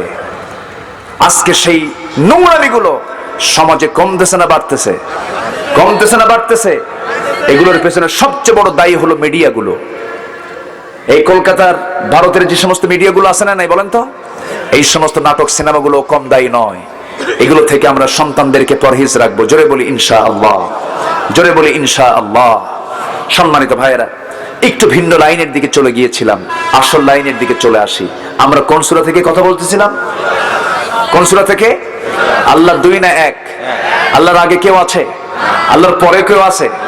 আল্লাহর কি কোনো মৃত্যু আছে? আল্লাহ কখনো মারা যাবেন? আল্লাহর সমকক্ষ কেউ আছে? না। ইমামে আজম আবু হানিফা রাহমাতুল্লাহ আলাইহির সময়, তিনি যখন 13 বছরের ছোট্ট মানুষ, ওই সময়ের কিছু নাস্তিক চক্র এক জায়গায় হয়ে গোটা দেশের আলেমদেরকে ডাক দিয়ে বলল, ও গোটা পৃথিবীর বিশিষ্ট আলেমরা, তোমাদেরকে আমরা আল্লাহ সম্পর্কে কিছু প্রশ্ন করব, জবাব দিতে পারলে আমরা ইসলাম কবুল করে নেব। নাস্তিকরা সব এক জায়গায় হয়ে আলেমদেরকে ডেকে তারা মোটে 4টা প্রশ্ন রেডি করলো আল্লাহকে নিয়ে। 1 নম্বর প্রশ্ন হলো, আল্লাহর আগে কে ছিল? আল্লাহ যা আছে বুঝবো কেমনে? আল্লাহ একা সবকিছু কেমনে করে? আচ্ছা, এরপরে মুসলমানদের নবী মুহাম্মদ সাল্লাল্লাহু আলাইহি ওয়াসাল্লাম তিনি কেমন করে আকাশের কোন দরজা দিয়ে ভেদ করে মেরাজ করেছিলেন? এই সমস্ত প্রশ্নের জবাব কি সরাসরি কোরআনে পাওয়া যায়? আসতে বলবেন না, পাওয়া যায়? এই প্রশ্নগুলো সহজ না জটিল? ভালোই জটিল। এই প্রশ্নের জবাবগুলো কোনো আলেম দিতে পারলো না। সবাই চুপচাপ থেমে গেছে, সবাই, কেউ কোনো উত্তর দিতে পারছে না। সেই সম্মেলনে ছোট্ট একটা বাচ্চা আবু হানিফা, উনি শুনতে পেলেন যে এরকম একটা প্রশ্ন করা হচ্ছে, কিন্তু কেউ উত্তর দিতে পারছে না। সেই 13 বছরের ফুটন্ত গোলাপ আবু হানিফা রাহমাতুল্লাহ আলাই, 13 বছরের বাচ্চা হওয়ার পরেও সেই সময় তিনি 30 পারা কোরআনের হাফেজ, 1 লক্ষ হাদিসের তিনি হাফেজ। তিনি শুনতে পেয়ে তিনি দৌড় মারলেন, সম্মেলন কক্ষে ঢুকলেন, ঢুকে বললেন, সুযোগ যদি আমাকে দেওয়া হয় এই কয়েকটি প্রশ্নের জবাব আমি নিজেই দিয়ে দেব। একটু আসতে বলি সুবহানাল্লাহ। সবাই আশ্চর্য হয়ে যাচ্ছে, তাওহীদের এমন প্রশ্নের জবাব এই ছোট্ট বাচ্চা দেবে কেমনে? আলেম ওলামারা সব চুপচাপ হয়ে গেছে। দেখবেন আজকের সমাজেও কিছু কিছু ছোট ছোট বাচ্চা আছে, মানে বয়স 3 বছর 5 বছর, কিন্তু বুদ্ধি 60 বছর। এরকম আছে না নাই বলেন তো? আছে। ছোট্ট বাচ্চাকে দেখে মোছ নাই, দাড়ি নাই, প্রশ্ন করা হলো। এই 4-5টি যখন প্রশ্ন তার সামনে উত্থাপন করা হবে, ইমামে আযম আবু হানিফা রাহমাতুল্লাহ আলাইহি বললেন, যিনি আমাকে প্রশ্ন করবেন তিনি কোথায়? প্রশ্নকারীকে? প্রশ্নকারী মঞ্চের চেয়ারে বসা আছে। আবু হানিফা বললেন, ও প্রশ্নকারী, তুমি মঞ্চের চেয়ারে বসে আমাকে প্রশ্ন করবে, এটা তো মানায় না। তুমি আমাকে প্রশ্ন করবে, তুমি ছাত্র, আমি শিক্ষক। শিক্ষক কখনো নিচে থাকবে, এটা কেমন করে হয়? তুমি যদি প্রশ্নই করতে চাও, যেহেতু আমি জবাব দেব, আমি শিক্ষকের কাতারে চলে যাচ্ছি, অতএব চেয়ারটা ছাড়ো, সেই চেয়ারে আমি আগে বসি। আস্তে কোন সুবহানাল্লাহ। যোগ্য ব্যক্তি যোগ্যতার আসন নিতে হয়, ঠিক কিনা বলেন? এবার তিনি বললেন, ঠিক আছে। চেয়ার আস্তে করে ছেড়ে দিল, চেয়ারে গিয়ে আস্তে করে বসলেন, বসিয়ে বলছেন, কি প্রশ্ন বলো? 1 নম্বর প্রশ্ন, আল্লাহ এখন কি করে? সঙ্গে সঙ্গে তিনি বললেন, তোর মতো বেকুবরে চেয়ার থেকে নামায় দিয়ে আমারে চেয়ারে বসায় দেয়। একটু আস্তে কোন সুবহানাল্লাহ, জোরে বলুন সুবহানাল্লাহ। যেমন প্রশ্ন তেমন জবাব। নাম্বার 2 প্রশ্ন হলো আল্লাহর আগে কে ছিল? আল্লাহর আগে কে ছিল এমন প্রশ্ন যখন করা হলো, তিনি বললেন অঙ্ক ভালো জানে কে? অঙ্ক শাস্ত্রবিদ কে? ম্যাথমেটিক্স কে ভালো জানে? তাকে আমার সামনে নিয়ে আসো। যখন অঙ্ক শাস্ত্রবিদ তার সামনে হাজির হয়ে গেল, তিনি বললেন গুনতে থাকো ধারাবাহিকভাবে 1 2 3 4 5 6। গুনতে গুনতে যখন 10-এর দিকে চলে গেছে, বলেন থামো, আর গুনতে হবে না, গুনে তো শেষ হবে না, এখন উল্টা করে গুনতে থাকো 10 9 8 7 6 5 4 3 2 1। এরপরে নাই, আমার আল্লাহর আগেও কেউ নাই। একটু আস্তে কোন সুবহানাল্লাহ। হুয়াল আউয়ালু ওয়াল আখিরু ওয়াল যাহিরু ওয়াল বাতিন ওয়া হুয়া বিকুল্লি শাইইন আলীম। জোরে বলুন আল্লাহু আকবার। তিনি প্রথম, তিনি শেষ, তিনি প্রকাশ্য, তিনি গোপন। সকল ক্ষমতা কার? আসতে বলবেন না কার? আকাশের পাখিগুলো খাওয়ান কে? জমিনের প্রাণীগুলো খাওয়ান কে? সমুদ্রের প্রাণীগুলো খাওয়ান কে? আমার বডি চালান কে? আমার চোখটা দিয়েছেন কে? চোখটার ভিতরে চোখের পানি দিয়েছেন কে? চোখ দিয়া দেখে কে? আল্লাহ। চোখ দিয়ে দেখে আল্লাহ না? আমরা দেখি, মেয়ের দিকে ছায়া থাকি, এটা আল্লাহ দেখে না, আমরা দেখি। আমরা চোখ দিয়ে দেখি, কিন্তু চোখটা আল্লাহ চালান। কেমন করে চালান? চোখটা একটা মেশিন, চোখটা এই চোখের চোখ নামক এই বড় মেশিন দিয়ে আমরা দুনিয়ার সকল কিছু দেখি। এই চোখের মধ্যে অবশ্যই এই মেশিন পরিচালনার জন্য তেল পানির দরকার আছে না নাই? চোখের মধ্যে তেল পানি আছে না নাই? চোখের মধ্যে তেল পানি আছে, এক্সট্রা কোনো তেল কোনো পানি চোখের মধ্যে দিতে হয় না। তবে হ্যাঁ, মাঝে মাঝে অসুখ হলে অয়েন্টমেন্ট দিতে হয়, ডাক্তার বলেন অয়েন্টমেন্ট লাগান। কিন্তু আল্লাহ রাব্বুল আলামিন এমন বান্দা পৃথিবীতে রেখে দিয়েছেন, জন্ম থেকে মৃত্যু পর্যন্ত কোনোদিন তার জন্য কোনো অয়েন্টমেন্ট লাগে নাই, চোখের কোনো মেডিসিন লাগে নাই, কিছুই লাগে না, এমন বান্দাও আছে না নাই? কিন্তু চোখটা চললো কেমনে? ওই চোখটা চালানোর জন্য আল্লাহ রাব্বুল আলামিন চোখের মধ্যে কিছু পানি রেখে দিয়েছেন। জমিনে চলতে গিয়ে তোমার চোখের মধ্যে কিছু ধুলাবালি ঢুকবে, জার্ম ঢুকবে, ময়লা ঢুকবে। এই চোখটাকে ঠিক রাখার জন্য আমি আল্লাহ রাব্বুল আলামিন চোখের পেছনে এক্সট্রা করে 2টা মেশিন দিয়েছে। ওই মেশিন কিছু পানি তৈরি করে, তোমার দেহ থেকে কিছু পানি তৈরি করে। সেই পানি টিউবওয়েলের পানি নয়, সেই পানি ড্রিঙ্কিং ওয়াটার নয়, সেই পানিটা হলো কিছু পানি, কিছু শ্লেষ্মাপ, এরপরে কিছু ইলেকট্রিক সাইট, আল্লাহ রাব্বুল আলামিন ইলেকট্রোলাইটের কিছু জটিল মিশ্রণ এমন সুন্দর করে চোখের ভিতর আল্লাহ রাব্বুল আলামিন পানিটা বানিয়ে রেখেছেন। যখন বান্দা তোমার চোখে কোনো সমস্যা হয়ে যায়, চোখ থেকে আপনি পানি বের করে চোখটাকে আল্লাহ রাব্বুল আলামিন পরিষ্কার এবং সাফ করে দেন। জোরে বলি সুবহানাল্লাহ। চোখকে চালান, হাতকে চালান, বলেন হাতকে চালান, কিডনিকে চালান। কিডনি দিয়েছেন কে? 2টা না এক না? 2টা না একটা? 2টা না একটা? একটা দিয়েছেন। একটা দিয়েছেন? 2টা দিয়েছেন। যদি একটা দিতেন আমরা কি বাঁচতাম না? বাঁচতাম না? বাঁচতাম। দিয়েছেন কয়টা? 2টা না দিয়ে যদি একটা দিতেন, তাহলে তার নাম রহমান হতো না, রাহিম হতো না। তিনি রহমান রাহিম, এর জন্য 2টা দিয়েছেন। জোরে বলি সুবহানাল্লাহ। চোখ দিয়েছেন কয়টা? মাঝখানে, কপালের মাঝখানে একটা চোখ দিলেই তো হয়ে যেত। দিয়েছেন কয়টা? শুধু দেন নাই, চোখটা দিয়েছেন এমন জায়গায় সেট করে দিয়েছেন, চোখটা দেখেও সুন্দর, টানা টানা চোখ আছে না নাই? আচ্ছা, ভ্রু যুগল, প্রশস্ত কপাল, কালো কালো কেশ, চিকন 2টি ঠোঁট, মিষ্টি তোমার হাসি, পাগল হয়ে গেছি। দেখছেন আহ আহ করতেছে এক যুবক। হ্যাঁ, এটাই তো যৌবনের উন্মাদনা। ঠিক আছে, তুমি বলো, কিন্তু পরের বউ না নিজের বউ? আসতে কোন পরের বউ না নিজের বউ? নিজের বউকে তুমি বলো, সওয়াব পাবা। সওয়াব দিবেন কে? আসতে সওয়াব দিবেন কে? আল্লাহ দিয়ে দিবেন। কিন্তু সেজন্য আল্লাহ রহমান, যিনি শুধু মানুষকে সৃষ্টি করেন নাই, এটাকে সুন্দর করে, মহা সুন্দর করে বানিয়েছেন। জোরে বলেন সুবহানাল্লাহ। কিডনি দিয়েছেন কয়টা? 2টা। একটা দিলেও তো হতো। আমার একটা রোগী আছে, আমার আত্মীয়, তার ডায়ালিসিস করতে হয়। ডায়ালিসিস মেশিনটার ওজন হলো 100 কেজি। কত কেজি? 100 কেজি ওজনের ডায়ালিসিস মেশিন দিয়ে প্রতি সপ্তাহে তার রক্ত পাল্টাতে হয়, রক্ত চেঞ্জ করতে হয়, ডায়ালিসিস করতে হয়। আর সেই ডায়ালিসিস করার জন্য আল্লাহ পাক বান্দার বডিতে দিয়েছেন কয়টা কিডনি? 2টা কিডনি।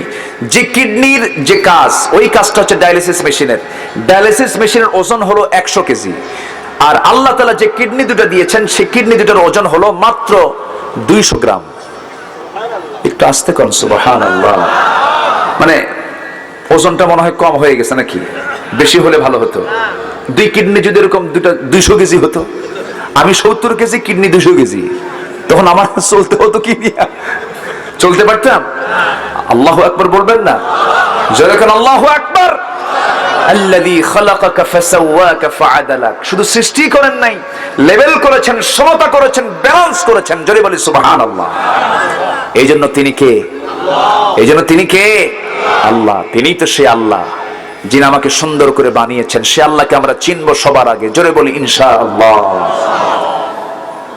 আমার ভাইয়েরা, আবু হানিফা রাহমাতুল্লাহ আলাইহির কথা বলছিলাম। যে কয়েকটা প্রশ্ন করা হয়েছিল তার মধ্যে 2টা প্রশ্নের জবাব তিনি দিয়ে দিলেন, আরো কয়েকটা প্রশ্নের জবাব তিনি দিবেন। এমন সময় প্রশ্ন করা হলো, আবু হানিফা বলো তো আল্লাহর আগে কে ছিল? সুন্দর করে তিনি জবাব দিলেন, আল্লাহ যা আছে বুঝবো কেমনে? আল্লাহ যা আছে বুঝবো কেমনে? এই প্রশ্ন করার সঙ্গে সঙ্গে তিনি আস্তে করে তার সামনে গিয়ে তার গালে একটা চপেটাঘাত করলেন। খুব জোরেও মারলেন না, আস্তেও মারলেন না। বলা হলো, আমাকে থাপ্পড় মারলে কেন? থাপ্পড় মারার কারণ, আমি তোমাকে থাপ্পড় মেরেছি, জবাব দিলাম থাপ্পড় দিয়া। কেমন করে জবাব দিলা? আমি যে তোমাকে মেরেছি তার কোনো চিহ্ন আছে নাকি? না, চিহ্ন নাই। কিন্তু বুঝতেছো কিনা? হ্যাঁ বুঝতেছি। আল্লাহকে দেখে বোঝা যাবে না, আল্লাহকে না দেখে অনুভব করতে হবে। জোরে কোন সুবহানাল্লাহ। আমার ভাইয়েরা, আমার বন্ধুগণ, আল্লাহ তাআলা এই পৃথিবীকে একা কেমন করে দেখেন? তার চক্ষু দিয়ে গোটা পৃথিবীর সকল কিছু তিনি একা কেমন করে দেখেন? এই কথা যখন বলা হলো, সঙ্গে সঙ্গে তিনি বলছেন আল্লাহ একা দেখেন কেমনে? তাহলে আমি তোমাদেরকে বোঝানোর জন্য একটা প্র্যাকটিক্যাল রূপ আমি তোমাদেরকে দিতে চাই। চতুর্কোণ বিশিষ্ট একটা ঘরের মধ্যে নিয়ে যাওয়া হলো। মাঝখানে একটা প্রদীপ জ্বালিয়ে দিয়ে বলা হলো, এই যে প্রদীপটা জ্বলতেছে, গোটা ঘর আলোকিত, এই প্রদীপের চোখ কোন দিকে? এই প্রদীপের চোখটা চতুর্দিকে, আমার আল্লাহর চোখটাও চতুর্দিকে। জোরে কোন সুবহানাল্লাহ। আমার ভাইয়েরা, এরপরে প্রশ্ন করা হলো, মুসলমানদের পয়গম্বর মিরাজ করেছিলেন, আসমানের কোন দরজা দিয়ে গেছেন? সেই দরজার নামটা কি? তিনি বললেন, ঠিক আছে, আমার সামনে তোমরা একটা ডিম নিয়ে আসো। ডিম নিয়ে আসা হলো। ডিমটা নিয়ে আসার পরে তিনি বললেন, এই ডিমটা যখন 21-22 দিন পার হয়ে যায়, এই ডিমটার ভিতরে যখন বাচ্চাটা বের হতে নাই, কোন দরজাটা বের হয়? সুবহানাল্লাহ বলবেন। কোন দরজাটা বের হয়? সঙ্গে সঙ্গে জবাব এলো, যেই দিক দিয়ে ইচ্ছে সেই দিক দিয়ে ঠোঁটটা দিয়া ঘুতা মেরে সে বের হয়ে পড়ে। আল্লাহ তার হাবিবকে যেই দিক দিয়ে ইচ্ছে সেই দিক দিয়ে তাকে আসমান ফুটা করে তাকে যা আরশে মুআল্লায় নিয়ে গেছেন। যেরকম সুবহানাল্লাহ। কষ্ট পাচ্ছেন? কষ্ট পাচ্ছেন? আমরা তো আজকে আল্লাহকে চেনার জন্য বসেছি। শেষ করে দেব নাকি? কোন আপত্তি নাই তো? মাহফিলে মা বোনরা আসছে? হ্যাঁ, অনেক মা বোন আসছেন মাহফিলে, না? বলি আলহামদুলিল্লাহ। ওঠে কেন? ওই যে একটা লোক উঠে যাচ্ছে। হ্যাঁ, 1 নম্বর জরুরত। হ্যাঁ ঠিক আছে, যান। খুব জরুরত হলে যান। 2 নম্বর হলেও যান, সমস্যা নেই। নখটা উঁচু করবেন। দয়া করে 3 নম্বরে কেউ যাবেন না। 3 নম্বর হলো বিড়ি খাওয়া। বিড়ি খাওয়া লোক আমার দেশে দিন দিন কমতেছে না বাড়তেছে? খুব ভালো, বরকত। খাওয়া ভালো। এই পর্যন্ত যত বাজেট হয়েছে, সেই বাজেটে বিড়ির দাম কি প্রতি বাজেটে কমে না বাড়ে? আচ্ছা, খাওয়ার পরিমাণও কমে না বাড়ে? যত বাড়াও, প্রয়োজনে জমি বেচবো তাও বিড়ি খাওয়া ছাড়বো না। এরকম লোক আছে না? খায়। কুলু ওয়াশরাবু, খাও, পান করো, নাকি? খাও, পান করো, কিন্তু হারাম না হালাল? বলেন, হারাম না হালাল খেতে হবে? হালাল। বিড়ি খাওয়া কি বলেন? এখন কেউ বড় আওয়াজে কয় না, এখন বলা মুশকিল। আমাকে মাঝে মাঝে প্রশ্ন করে, হুজুর বিড়ি খাওয়াটা কি? মানে ও জায়েজ করবে, ওর লক্ষণ খারাপ।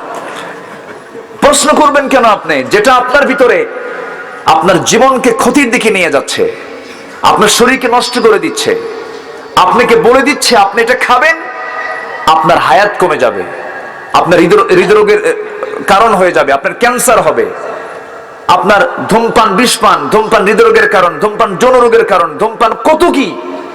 কিন্তু চাচা এমন টানা টানে, চাচার টানা বন্ধ হয় না। বরিশাল ভোলা থেকে আসতেছি মাহফিল করে বরিশালের উদ্দেশ্যে, ফেরিতে উঠেছে, ফেরির সামনে গিয়ে এক টুলে বসে আছি। সামনের টুলের দিকে তাকায় দেখি এক বুড়া চাচা 75 থেকে 80 বছর বয়স, ঠ্যাঙের উপরে ঠ্যাং তুলে দিয়া সামনের পানিগুলো দেখতেছে আর এমন টান মারতেছে, ওরে বাপরে বাপ। বললাম চাচা এত বয়স হয়ে গেছে, এটা কি বন্ধ করা যায় না? বাবা, বিড়ি হলো উন্নতির সিঁড়ি। জোরে কর নাউজুবিল্লাহ। এগুলো আমরা যাব না, এগুলো নেশায় যাব না। জোরে বলি ইনশাআল্লাহ। আল্লাহ তুমি সকল নেশা থেকে জাতিকে হেফাজত করো। জোরে বলি আমিন। আগে কি ইয়াবা খায়, মদ খায় না বিড়ি খায়? বলেন আগে কি খায়?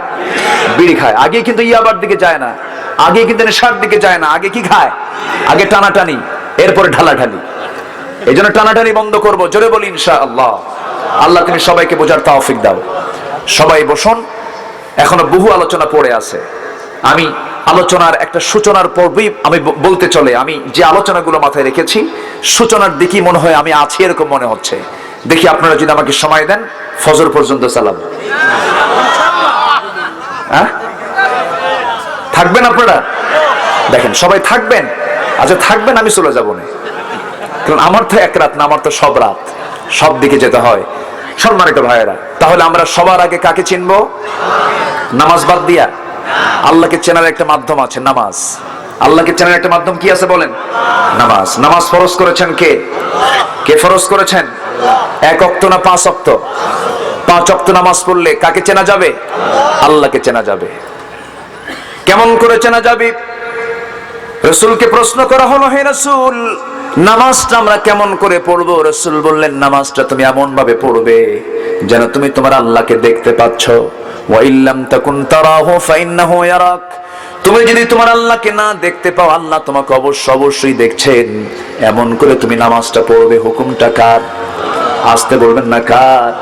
কিন্তু নামাজ পড়তে নিয়ে দুনিয়ার কথা যদি মনে হয়ে যায়, নামাজের মধ্যে গুরুত্ব থাকবে না। তবে হ্যাঁ, নামাজের মধ্যে দুনিয়ার কথা মাঝে মাঝে মনে হয়ে যায়, মন তো ছুটে চলে যায় বিভিন্ন দিকে। এই দুনিয়ার সংসার জীবন চালাতে গিয়ে বিভিন্ন ওয়াসওয়াসা ভিতরে চলে আসে। সুজদাও দিয়েছেন কে? আল্লাহ দিয়ে দিয়েছেন। 2 রাকাত নামাজ হঠাৎ করে 3 রাকাত করে ফেলেছো, সূরা কেরাত ভুল করে ফেলেছো, নামাজের মধ্যে কোনো একটা কিছু বাদ পড়ে গেছে, কোনো সমস্যা নাই। ওয়াজিব ছুটে গেছে তোমার, শেষ বৈঠকে বসো, ডান দিকে তাশাহুদ পড়ে সালামটা ফিরে 2টা পেনাল্টি দিয়ে দাও, 2টা সিজদা দিয়ে দাও। আমি তোমার নামাজকে কবুল করে নেব। বান্দা ভেবো না তোমার ভুলটা আমি আল্লাহ রাব্বুল আলামিন মঞ্জুর করে ফেলবো, একটু তুমি সতর্ক হয়ে যাও। তবু নামাজ বাদ দিও না। নামাজটা কার হুকুম? আসতে বলবেন না কার হুকুম? আমার ভাইয়েরা, এই দুনিয়ার জিন্দেগিতে কোন বান্দা দুনিয়ার কোন আইনকে লঙ্ঘন করলে তার জেল হয়ে যায়, তার ফাঁসি হয়ে যায়, তার সাজা হয়ে যায়। বাড়ি না মসজিদ, বাজার না মসজিদ, ব্যবসা না মসজিদ, দুনিয়ার সমস্ত কাজ না মসজিদ? মসজিদ।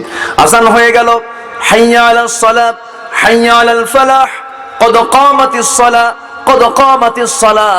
যখন হুকুম হয়ে গেছে, যখন মসজিদের মিনার থেকে যখন আজানটা চলে এসেছে, ইমানদারের হৃদয়টা তখন ছটফট করে, আল্লাহ তোমার সঙ্গে আমি সাক্ষাৎ কখন করব? তোমার সঙ্গে আমি মোলাকাত কখন করব? তোমার সঙ্গে দিদার কখন আমি করব? আমার বন্ধুগণ, সাহাবীরা এমন নামাজ পড়েছেন যে নামাজে বান্দা সেই সাহাবীরা আল্লাহকে দেখতে পেয়েছেন। যেরকম সুবহানাল্লাহ। এমন নামাজ সাহাবীরা পড়েছেন, একজন সাহাবীর কথা মনে হয়ে গেল, আল্লাহ রাব্বুল আলামিন 5 শ্রেণীকে কবরে কোনো আযাব দিবেন না, কবরে কোনো প্রশ্ন করবেন না, তাদেরকে বিনা আযাবে বিনা প্রশ্নে তাদেরকে জান্নাত দিয়ে দিবেন। জোরে বলি সুবহানাল্লাহ। কয় শ্রেণী বলেন? আমরা আজকে একটা একটা করে শুনে যাব। জোরে বলি ইনশাআল্লাহ। আমার ভাইরা, তার মধ্যে একটা শ্রেণী হলো,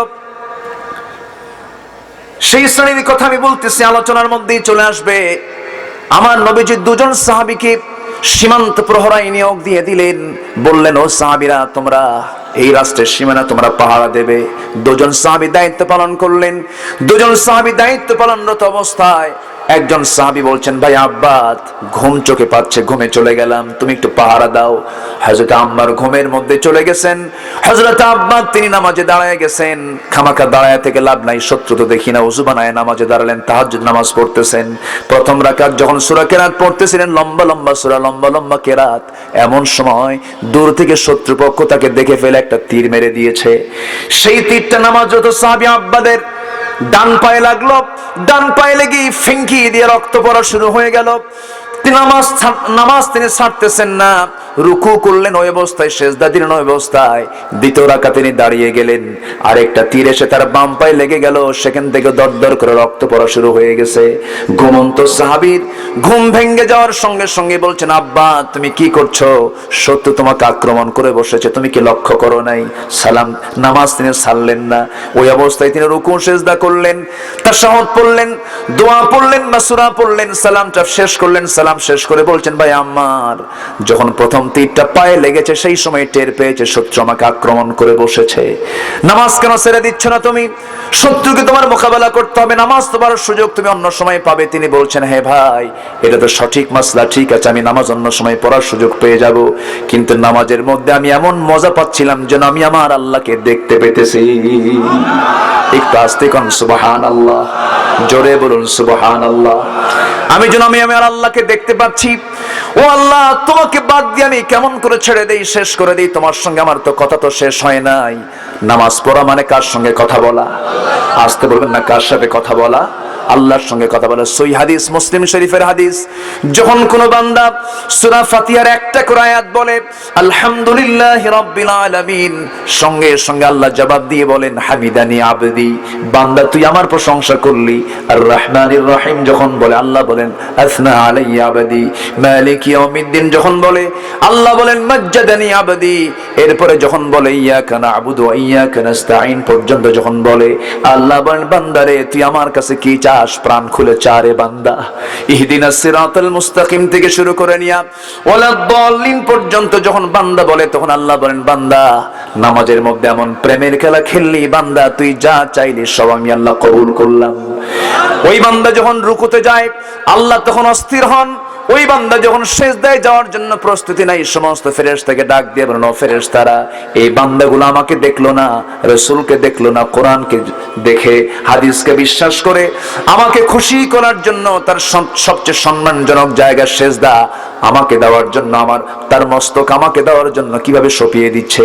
ও বান্দা, ওই ওই ফেরেশতারা তোরা সাক্ষী থাক, এই সমস্ত বান্দার জন্য সকল জাহান্নামের দরজা বন্ধ করে 8টা জান্নাতের দরজা আমি আল্লাহ এদের জন্য খুলে খুলে দিলাম। জোরে বলে সুবহানাল্লাহ, আরো জোরে বলে সুবহানাল্লাহ। আমার ভাইয়েরা, এমন করে সাহাবীরা নামাজ পড়েছেন।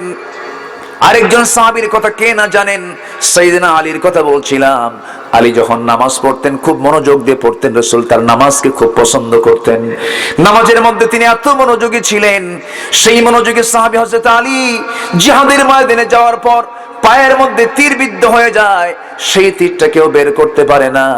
আমার রাসূলের কাছে পরামর্শ চাওয়া হলো। রাসূল বললেন, ও সাহাবীরা, আমি জানি আমার আলীর নামাজের মনোযোগিতা কেমন।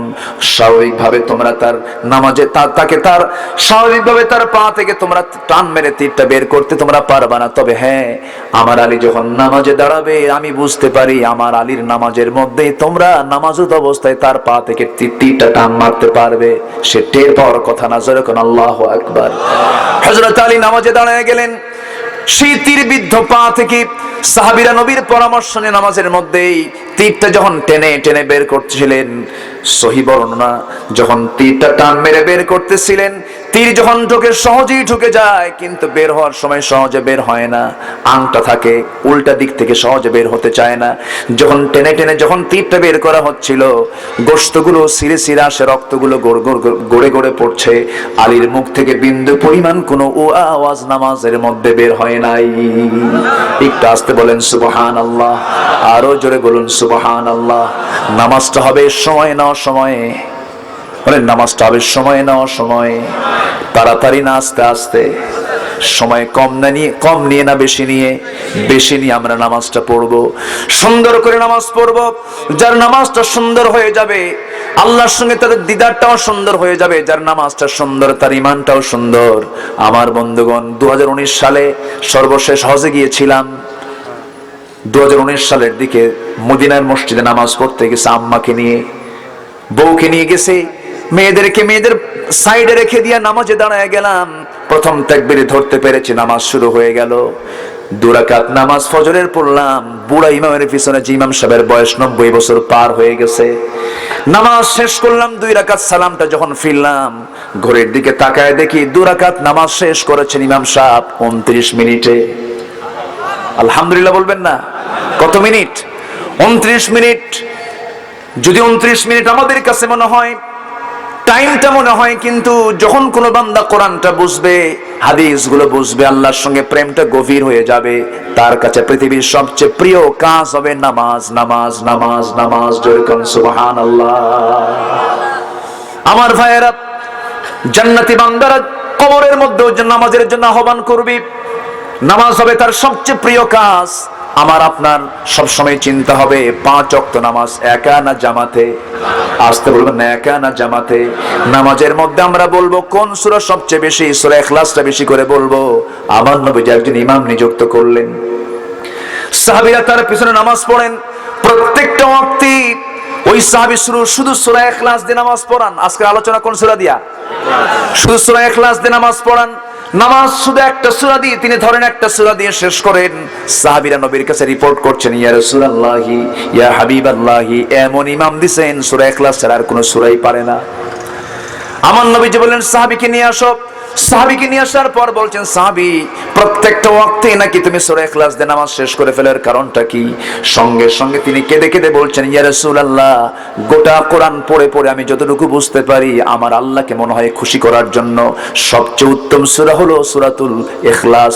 এই জন্য প্রত্যেকটা ওয়াক্তে আমি সূরা ইখলাস পড়ি, আমি আল্লাহকে খুশি করার জন্য। জোরে কোন সুবহানাল্লাহ। আমার নবীজির সঙ্গে সঙ্গে হাদিসটা বর্ণনা করলেন। আমার নবীজির সঙ্গে সঙ্গে সাহাবীকে জড়িয়ে ধরে বলছেন, সাহাবী, আমার কাছে সূরা ইখলাসটা সবচেয়ে প্রিয় সূরা। ও সাহাবী, জেনে রেখে দিও সাহাবীরা, আমার সাহাবীকে তোমরা গালি দিও না। আমার সাহাবী যা বলেছে সঠিক বলেছে, কারণ সূরা ইখলাস পড়া মানে গোটা কোরআন শরীফের 3 ভাগের 1 ভাগ তার তেলাওয়াত হয়ে যায়। জোরে বলি সুবহানাল্লাহ। সবাই বলেন, কুল হুয়াল্লাহু আহাদ, আল্লাহুস সামাদ, লাম ইয়ালিদ ওয়া লাম ইউলাদ ওয়া লাম ইয়াকুল লাহু কুফুয়ান আহাদ। কোন সূরা বলেন? ইখলাস। শুধু নামাজের মধ্যেই পড়বো না, যখন কোনো বিপদ হয়ে যাবে, বাচ্চা পেশাব করে, বাচ্চা অসুস্থ হয়ে গেছে, কোনো বিপদ হয়ে গেছে, কোনো সমস্যা হয়ে গেছে, যে কোনো সমস্যা আপনি ইখলাস পড়বেন, আল্লাহ সমাধান দিয়ে দিবেন। জোরে বলি সুবহানাল্লাহ। আমার বন্ধুগণ, এই যে আমরা বাচ্চাগুলোকে নিয়ে চলে যাই, অসুস্থ হলে আলেমদের কাছে নিয়ে যাই, হুজুর একটু ফু দিয়ে দেন, একটু দোয়া পড়ে দেন, কিন্তু হুজুররা খুব চালাক, আস্তে আস্তে পড়ে, আস্তে আস্তে পড়ে ফু দিয়ে দেন, কারণ তারা জানে জোরে জোরে পড়লে আর আমাদের কাছে আসবে না। আস্তে আস্তে যা বলে সব সূরা ইখলাস আর সূরা ফাতিহা। জোরে কোন সুবহানাল্লাহ। আজকে সব গোমর ফাঁস করে দিলাম, হুজুরের কাছে আর যাওয়ার দরকার নেই। হ্যাঁ, কি কষ্ট পাচ্ছেন নাকি আপনারা? খুব সুন্দর। আমি এত মজা পাচ্ছি আজকে শাহজাদপুরের ময়দানে। যদিও লোকজন 3 দিনের প্রচারে আর কত লোক হবে, যা এসেছেন বলি আলহামদুলিল্লাহ, জোরে বলি আলহামদুলিল্লাহ। তবে যারা এসেছেন এগুলো হচ্ছে আসলান, আসল শ্রোতা, এর মধ্যে কোনো সিটা মিটা নাই, বলি আলহামদুলিল্লাহ। আর এই নামাজটা যদি পার্লামেন্টে পাস হয়, এই নামাজটা যদি অফিসে অফিসে পাস হয়ে যায়, এই নামাজটা যদি ইউনিয়ন পরিষদে পাস হয়ে যায়, এই নামাজটা যদি গাড়িতে পাস হয়ে যায়, এই নামাজটা যদি প্রত্যেকটা জায়গায় যদি পাস হয়ে যায়, আজান হবে, নামাজ পড়তে হবে, সমস্ত হয়ে যাবে জান্নাতের টুকরা, ঠিক কিনা? কিন্তু সেই নামাজ কি সব জায়গায় আছে? এই নামাজ কি সব জায়গায় আছে? নাই। নামাজকে সব জায়গায় আমরা কায়েম করতে চাই। সবাইকে রাজি আছেন? আল্লাহ পাক নামাজ পড়তে বলেছেন একবার। কয়বার? ফাসাল্লি ইন্না আ'তাইনাকাল কাউসার ফাসাল্লি লিরাব্বিকা ওয়ানহার। হে রাসূল, আপনি নামাজ পড়ুন, এই কথা একবার আসছে। আর নামাজ কায়েমের কথা এসেছে 82 বারেরও, 82 থেকে 87 বার, 80 বারেরও বেশি বার আল্লাহ পাক নামাজ কায়েমের কথা বলেছেন। তাহলে নামাজ কায়েমের গুরুত্ব কম না বেশি? আসতে বলবেন না, কম না বেশি? আমি মক্কায় দেখেছি আইন কাকে বলে।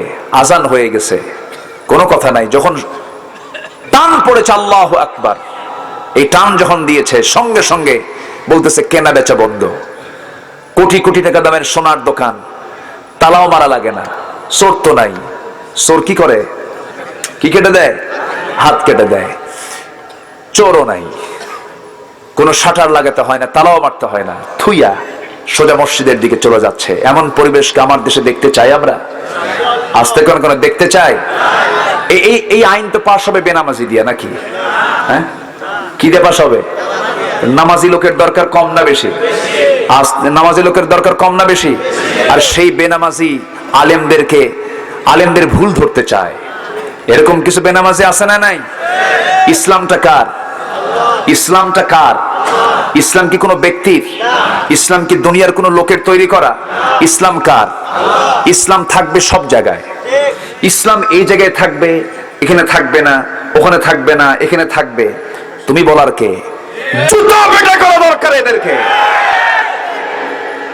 ইসলাম কারো বাবার নয়, ইসলাম আল্লাহ তাআলার। ইসলাম কার? ইসলাম ছিল, আছে, থাকবে। তুমি থাকবা না। তুমি বিরোধিতা করেও কোনো লাভ হবে না, তোমার বিরোধিতায় কোনো যায় আসে না। ইসলাম ঠিকই বিজয়ের আসনে চলে যাবে, ঠিক কি না? ইসলামটা কার? আল্লাহ তাআলার। আল্লাহ পাক সবাইকে বোঝার তৌফিক দান করুন। তবে হ্যাঁ, ইসলামকে যদি আমরা লালন করি, কিছু ঘাত প্রতিঘাত আমার আপনার জীবনে আসবে। আমরা সবাই সেই ঘাত প্রতিঘাতকে আমরা মোকাবেলা করতে পারবো? সবাইকে মোকাবেলা করব? জোরে বলি ইনশাআল্লাহ। মোকাবেলা করতে হবে, কারণ কোন সাহাবী, অধিকাংশ সাহাবী তারা মোকাবেলা করেছেন, সম্মুখীন হয়েছেন। এমন কোন আম্বিয়া কেরাম, এমন কোন নবী নাই যার জীবনে পরীক্ষা আসে নাই। বাপ পর্যন্ত বিরোধী হয়ে গেছে, ভাই পর্যন্ত বিরোধী হয়ে গেছে। যখন আপনি দেখবেন আপনার ভাই আপনার শত্রুতা করছে, তখন চলে যাবেন আল্লাহর নবী ইউসুফের দিকে। তাকে কূপের মধ্যে ফেলে দিয়েছিল কারা? কারা ফেলে দিয়েছিল? এক ভাই না সব ভাই? সব ভাই একজোট কইরা বলল যে ইউসুফকে কূপের মধ্যে ফেলে দাও। ফেলে দিল কূপের ভিতরে হত্যার জন্য। আল্লাহ সেই জায়গা থেকে কূপের একদিক দিয়ে ঢুকালো, আরেক দিক দিয়ে আল্লাহ বের করলেন দেশের রাষ্ট্রপতি করে। জোরে কোন সুবহানাল্লাহ। শত্রুতা কখনো টিকসই হতে পারে? আপনি যতই বড়ই গাছের ডাল কাটবেন, এতে বড়ইয়ের ফলন কমবে না বাড়বে? বাড়বে। আপনি যত রক্ত ঝরাবেন, ইসলামের জন্য যত রক্ত ঝরবে, ইসলাম তত সামনের দিকে এগিয়ে যাবে। মুসলমান, এটাই ইতিহাস, এটাই ইতিহাস। আল্লাহ তুমি সবাইকে বোঝার তৌফিক দিয়ে দাও। যখন বাপ বিরোধী হয়ে যাবে, তখন দেখবেন ইব্রাহিম আলাইহিস সালামের দিকে, তাকে কূপের মধ্যে, তাকে আগুনের মধ্যে ফেলে দিয়েছিল কে?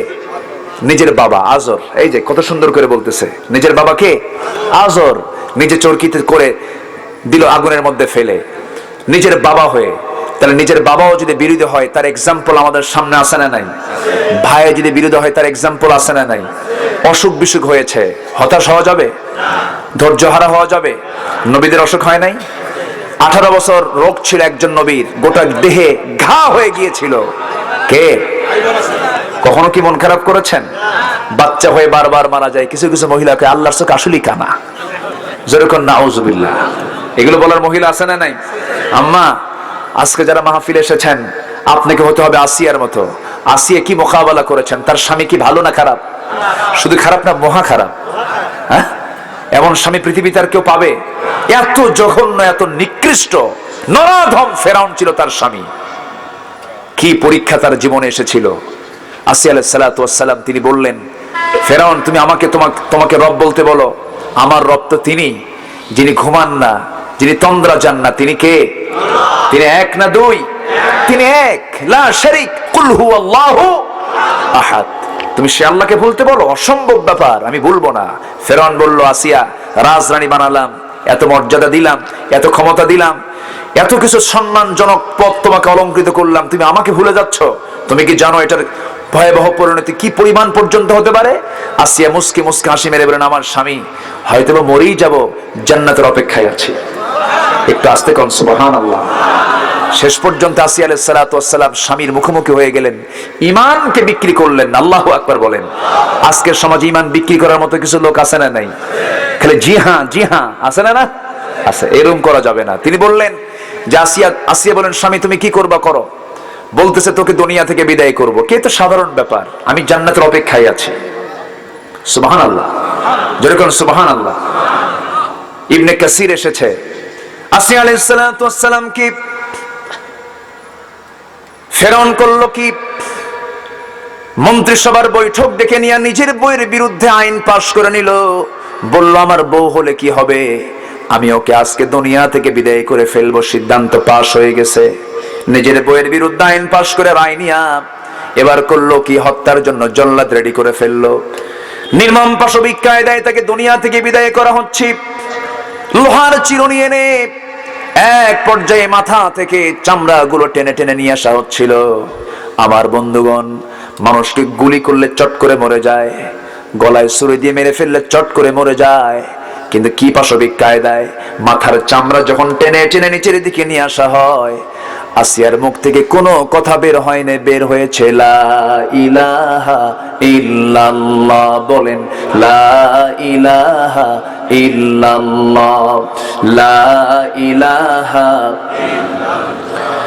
লা ইলাহা ইল্লাল্লাহু মুহাম্মাদুর রাসূলুল্লাহ। কি সুন্দর কালেমা তিনি পড়ছিলেন। এমন সময় যখন তাকে লোহার চিরুনি দিয়ে টেনে টেনে চামড়াগুলো নিচের দিকে নিয়ে আসা হচ্ছিল, আল্লাহকে তিনি একটা বারের জন্য ভুললেন না। আমার সবচেয়ে কাছের কে? আসতে বলবেন না কে? বউ আগে না আল্লাহ আগে? ভাই আগে না আল্লাহ আগে? নেতা আগে না আল্লাহ আগে? সম্পদ আগে না আল্লাহ আগে? দুনিয়া আগে না আল্লাহ আগে? সব কিছুর আগে আমার কার প্রয়োজন? আল্লাহকে প্রয়োজন। তিনি আল্লাহকে এত কাছে টেনে নিলেন, যখন তিনি মারা যাবেন সেই সময় তিনি বলছেন, আল্লাহ আমি মনে হয় জীবন প্রদীপ নিভে যাবে, জীবনের শেষ লগন শেষ মুহূর্ত আমি অতিক্রম করছি, আল্লাহ তোমার কাছে আমি প্রার্থনা করছি। সেই প্রার্থনার কথা কোরআন শরীফ আল্লাহ পাক ঢুকিয়ে দিয়েছেন। কি সুন্দর করে তিনি বলছেন, রব্বি বিনিলি ইনদাকা বাইতান ফিল জান্নাহ ওয়া নাজ্জিনি মিন ফিরআউনা ওয়া আমালিহি। আল্লাহ তুমি আমাকে তোমার কাছে ইনদাকা বাইতান একটা ঘর, বুয়ুত বহুবচন, বাইতুন হচ্ছে এক বচন। আল্লাহ তোমার কাছে একটা ঘর জান্নাতের মধ্যে তুমি আমাকে বানিয়ে দাও, আর ফেরাউন থেকে আমাকে বাঁচিয়ে দাও, তার অনিষ্ট থেকে আমাকে বাঁচিয়ে দাও। এমন সুন্দর দোয়া তিনি করলেন। আল্লাহ বলছেন, ও দুনিয়ার নারীরা, আমি আসিয়ার দোয়াটা গোটা দুনিয়াবাসীর জন্য সিলেক্ট করে আমি কোরআন শরীফেও সিলেক্ট করে দিলাম। জোরে কোন সুবহানাল্লাহ। আসিয়ার দোয়া কোরআন শরীফে আছে না নাই? আছে। কি সুন্দর করে তিনি দোয়া করলেন, শাহাদাত বরণ করলেন, দুনিয়া থেকে বিদায় নিলেন। দুনিয়া থেকে বিদায় নিলেন, কিন্তু বাতিলদের সামনে তিনি মাথা নত করলেন না, আল্লাহর সামনে তিনি মাথা নত করলেন। আল্লাহকেই তিনি স্বীকার করে করে দুনিয়া থেকে বিদায় নিলেন। আমার মা যারা আজকের মাহফিল এসেছেন, আপনার জন্য জান্নাতটা খুব সহজ হয়ে যাবে। আপনাকে আসিয়ার মতো হতে হবে, আম্মা জান আয়েশার মতো হতে হবে, খাদিজার মতো হতে হবে, উম্মে আম্মারার মতো হতে হবে, ফাতিমার মতো হতে হবে। এই সমস্ত নারীদের সুন্নাহ, এই সমস্ত নারীর পদ্ধতি যদি আপনি অবলম্বন করেন, আপনার জন্য জান্নাত খুব সহজ হয়ে যাবে। মেয়েদের জন্য জান্নাতটা খুবই সহজ, কিন্তু দুঃখজনক মেয়েরা জান্নাতি না, জাহান্নামে বেশি, জাহান্নামে বেশি হয়ে যাবে। এর অন্যতম কারণ হলো মেয়েরা পর্দাহীনতায় ব্যস্ত, মেয়েরা তাদের দেহ প্রদর্শনীতে ব্যস্ত। এই জন্য মেয়েরা সবচেয়ে বেশি জাহান্নামে চলে যাবে। একটা মা যদি পর্দাশীলা হন, সেই মা হলো জাতির গর্ব। একটা মেয়ে যদি পর্দাশীলা হয়, বাবার জন্য বড় একটা রহমত। একটা মেয়ে, একটা স্ত্রী যদি পর্দাশীলা হয়ে যায়, স্বামীর জীবনে সবচেয়ে শ্রেষ্ঠ সম্পদ। ঠিক কিনা বলেন? এই জন্য পর্দাশীলা হওয়া দরকার আছে না নাই? আমার মা, আপনি পর্দায় থাকার চেষ্টা করবেন, 5 ওয়াক্ত নামাজ পড়বেন, স্বামীকে দাম দেওয়ার চেষ্টা করবেন। এই পৃথিবীতে কোনো মানুষকে সেজদা দিতে পারে নাকি? আসতে বলবেন না, পারে নাকি? সেজদার কোনো হুকুম আছে নাকি? কি পরিমাণ দাম আল্লাহ রাব্বুল আলামিন স্বামীকে দিয়েছেন স্ত্রীর ক্ষেত্রে।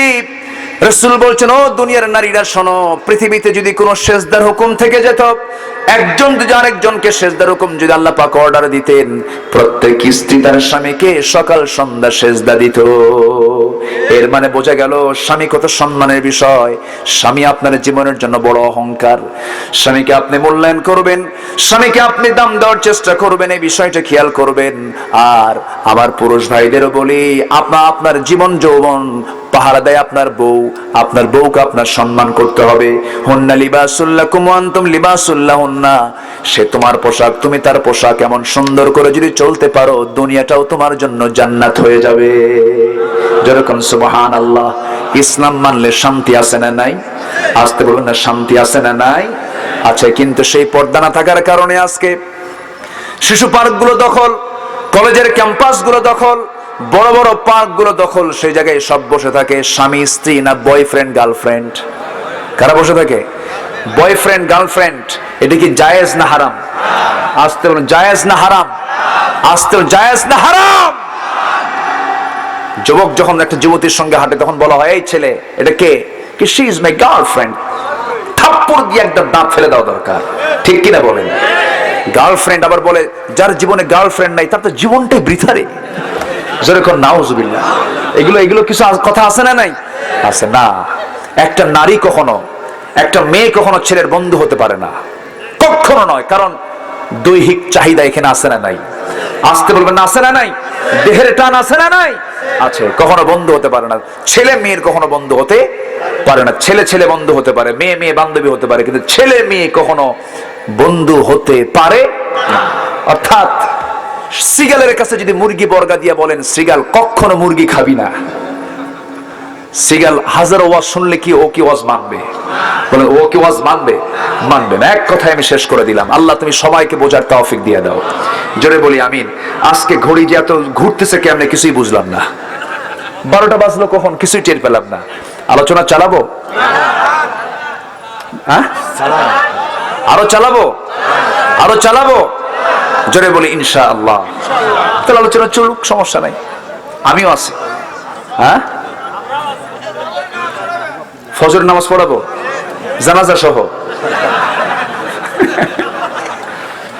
খুব ভালো।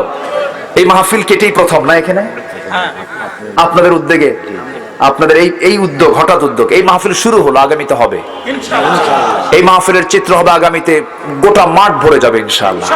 জোরে বলি ইনশাআল্লাহ। প্রচার না হতি এত মানুষ, প্রচার হলে যারো কত মানুষ হতো। আল্লাহ তুমি এই মাহফিলকে কবুল করে নাও। জোরে বলি আমিন। কবরে আযাব হবে না কয় শ্রেণীর? আমি কিন্তু বলেছিলাম, মনে আছে আপনাদের? ওয়াজ তো বের করে নিতে হবে, কারো তো মনে নাই। কবরে আযাব হবে না কয় শ্রেণীর? হ্যাঁ, তাহলে এখন দেখেন 5 ঘন্টা লাগবে এখন। বলি ইনশাআল্লাহ। খুব ভালো মানুষ আপনারা, কিন্তু মাঝে মাঝে লোক কিছু উঠে যাচ্ছে, আবার আসে তো নাকি? হ্যাঁ, কই আসে? 12টা বাজে, কি করি রবিন ভাই? শেষ করে দেই। উনিও কয় সালান কন্ত, আমার পক্ষে কেউ কথা কয় না। শাহজাদপুর, বলি আলহামদুলিল্লাহ। আল্লাহ তুমি কবুল করো। জোরে বলি আল্লাহুম্মা আমিন। আমি খুবই আনন্দিত আজকে, খুবই আপনাদেরকে পেয়ে। গতকালকে যে মাহফিলটা ছিল আমার জামালপুরের দিকে, এত বড় মাহফিল, মানে ওই এলাকায় সবচেয়ে বড় মাহফিল ওটা। হাজার হাজার মানুষ, প্রায় লাখের কাছাকাছি। অথচ সেখানে আলোচনা করে যে মজাটা পেয়েছে, আজকে কেন যেন এই মাহফিল একটা আমি আলাদা মজা পাচ্ছি, একটা বরকত পাচ্ছি। বলি আলহামদুলিল্লাহ। শোনেন, বড় বনে তো বাঘ থাকে, ছোট বনেও কিন্তু কিছু বাঘ থাকে, থাকে না? এখানে আল্লাহওয়ালা কিছু আছে। বলি আলহামদুলিল্লাহ। আলোচনার সব জায়গায় বরকত পাওয়া যায় না। আল্লাহ তুমি এই মাহফিলকে কবুল করে নাও, এই মাহফিলকে তুমি আল্লাহ কবুল করে নাও। সম্মানিত ভাইয়েরা, আমি আচ্ছা শোনাবো ইনশাআল্লাহ। ইনশাআল্লাহ আমরা কিছু কিছু বিষয়কে বিপদের কারণ মনে করি, কিছু কিছু বিষয়কে আমরা বিপদের কারণ মনে করি। আমাদের মধ্যে কিছু সমস্যা আছে। এর মধ্যে একটা প্রবলেম, আমার মা একজন জানতে চেয়েছেন, হুজুর মেয়ের সন্তান হলে পরে বিরক্ত হয় কেন মানুষ? এলাকায় তো বিরক্ত হয় না মনে হয়? রাগ করে? হ্যাঁ, রাগ করে? মেয়ে মানুষ হলে পরে রাগ করে? এরকম রেকর্ড আছে যে বউকে বলে, শোন মেয়ে যদি হয় তুই আর আসবি না, এরকম আছে না নাই? আচ্ছা আচ্ছা, মেয়ে সন্তান দিয়েছেন কে? আসতে বল, মেয়ে সন্তান দিয়েছেন কে? ছেলে দিয়েছেন কে? দোষ কার? আল্লাহ, আল্লাহর দোষ। আচ্ছা, মেয়ে সন্তান স্যার আমার পৃথিবীতে আসতে পারতাম? আসতে পারতাম না। পুরুষ মানুষ স্যার আমরা আসতে পারতাম? তাহলে পুরুষও দরকার, মেয়েও দরকার। এই ব্যালেন্সটা মূল, এটা জানেন কে? কাকে ছেড়ে দেওয়া দরকার, কাকে মেয়ে দেওয়া দরকার, কাকে না দেওয়া দরকার, কে জানেন? আমার যেদিন প্রথম সন্তান হলো আমার স্ত্রী গর্ভ থেকে, আমি যখন সন্তানের বাবা হলাম, মাত্রই বললাম, আল্লাহ যদি ওটা ভালো হয়, মানে ওর যদি চরিত্রবান হয়, ভালো হয়, তাহলে তাজা রাখো। আর যদি আমার বিপদের কারণ হয় তাড়াতাড়ি তুলে নাও। কি কথা বোঝেন নাই? কারণ যেটা আমার জন্য বিপদ হবে সেটাই তো আল্লাহর কাছে বলতে হবে। সম্মানিত ভাইয়েরা, সন্তান যেটাই হোক চাইতে হবে, আল্লাহ আমার সন্তানকে তুমি নেক বানাও, ভালো বানাও। ঠিক কিনা বলেন? ছেলে মেয়ে নিয়ে চিন্তা কোনো মানুষ করে নাকি? সন্তান ছেলে হলেও আলহামদুলিল্লাহ, মেয়ে হলেও আলহামদুলিল্লাহ। আরো জোরে বলেন আলহামদুলিল্লাহ। 4টা জিনিসকে আমরা বিপদ মনে করি, কিন্তু 4টা জিনিস হচ্ছে সবচেয়ে বড় রহমত। আমার ঘরে প্রথম 2টা সন্তান মেয়ে, আলহামদুলিল্লাহ। প্রথম মেয়ে যখন হলো, মোটামুটি আমিও খুশি, আমার বউ খুশি। সেকেন্ড মেয়ে যখন হলো আমি মোটামুটি খুশি, কিন্তু আমার বইয়ের চেহারার দিকে তাকান যায় না। বললাম, এই তোমার চেহারা এমন কেন? আল্লাহ আমার আবার মেয়ে দিল। তুমিও তো মেয়ে, তোমার মন খারাপ তো করার কথা না, তুমি মন খারাপ করো কেন? আল্লাহ যদি একটা বেটা দিত, আমি আব্বা বলে ডাকতাম, আরেকটা আব্বা আমার হতো। আমি বললাম যে নবীর জীবনে তো বাপ নাই, নবীর জীবনে তো ছেলে সন্তান জীবিত ছিল না, তুমি এটা কি বলো? এরকম না জেনেও আমাদের ভুল হয় না? এরকম হয় না? হয়ে যায়। এগুলো নিয়ে কোনো প্রশ্ন করা উচিত না। ছেলে হোক মেয়ে হোক, এটা জীবনের কোনো প্রশ্নই না। ফায়সালা কার? আস্তেল ফায়সালা কার? ইয়াহাবু লিমান ইয়াশা ইনাসা ওয়া ইয়াহাবু লিমান ইয়াশা উযযুকুর। আল্লাহ যাকে চান ছেলে দেন, যাকে চান মেয়ে দেন, যাকে চান কিচ্ছু দেন না। বলি আলহামদুলিল্লাহ। আমার রাসূল বলেছেন, এইভাবে বলেছেন, যদি কারো দুইটা মেয়ে সন্তান হয়, নেক সন্তান হয়, সৎপাত্রস্থ করতে পারে, ওই মেয়ের বাপ আর আমি জান্নাতের মধ্যে 2 নখের দূরত্ব অবস্থান করব। যেরকম সুবহানাল্লাহ। এমন কোন ওয়াজ ছেলেদের ক্ষেত্রে নাই। বলি কি বলবেন এখন? কি আলহামদুলিল্লাহ কবে? আলহামদুলিল্লাহ নাই, সুবহানাল্লাহ নাই। আমরা ফেল মেরে গিয়েছি, মেয়েরা এক ধাপ এগিয়ে গিয়েছেন। আল্লাহ তাআলা জান্নাতে রেখে দিয়েছেন কার পায়ের তলে? কার পায়ের তলে বলেন? তাহলে মাকে আপনি পছন্দ করছেন না, আপনি জান্নাত পাবেন কেমনে? মেয়েকে পছন্দ করতে হবে, মা জাতিকে পছন্দ করতে হবে। রাসূল বলেছেন, আমার কাছে 3টা জিনিস প্রিয়। নাম্বার 1 হলো চক্ষু শীতলকারী নামাজ। নামাজ আমার কাছে দারুণ প্রিয়, নামাজ পড়লে আমার কাছে খুব ভালো লাগে। নাম্বার 2 হলো সুগন্ধি আমার কাছে প্রিয়। নাম্বার 3 হলো মা জাতি, নারী জাতি আমার কাছে প্রিয়। জোরে বলুন সুবহানাল্লাহ। মেয়েদেরকে রাসূল খুব পছন্দ করতেন।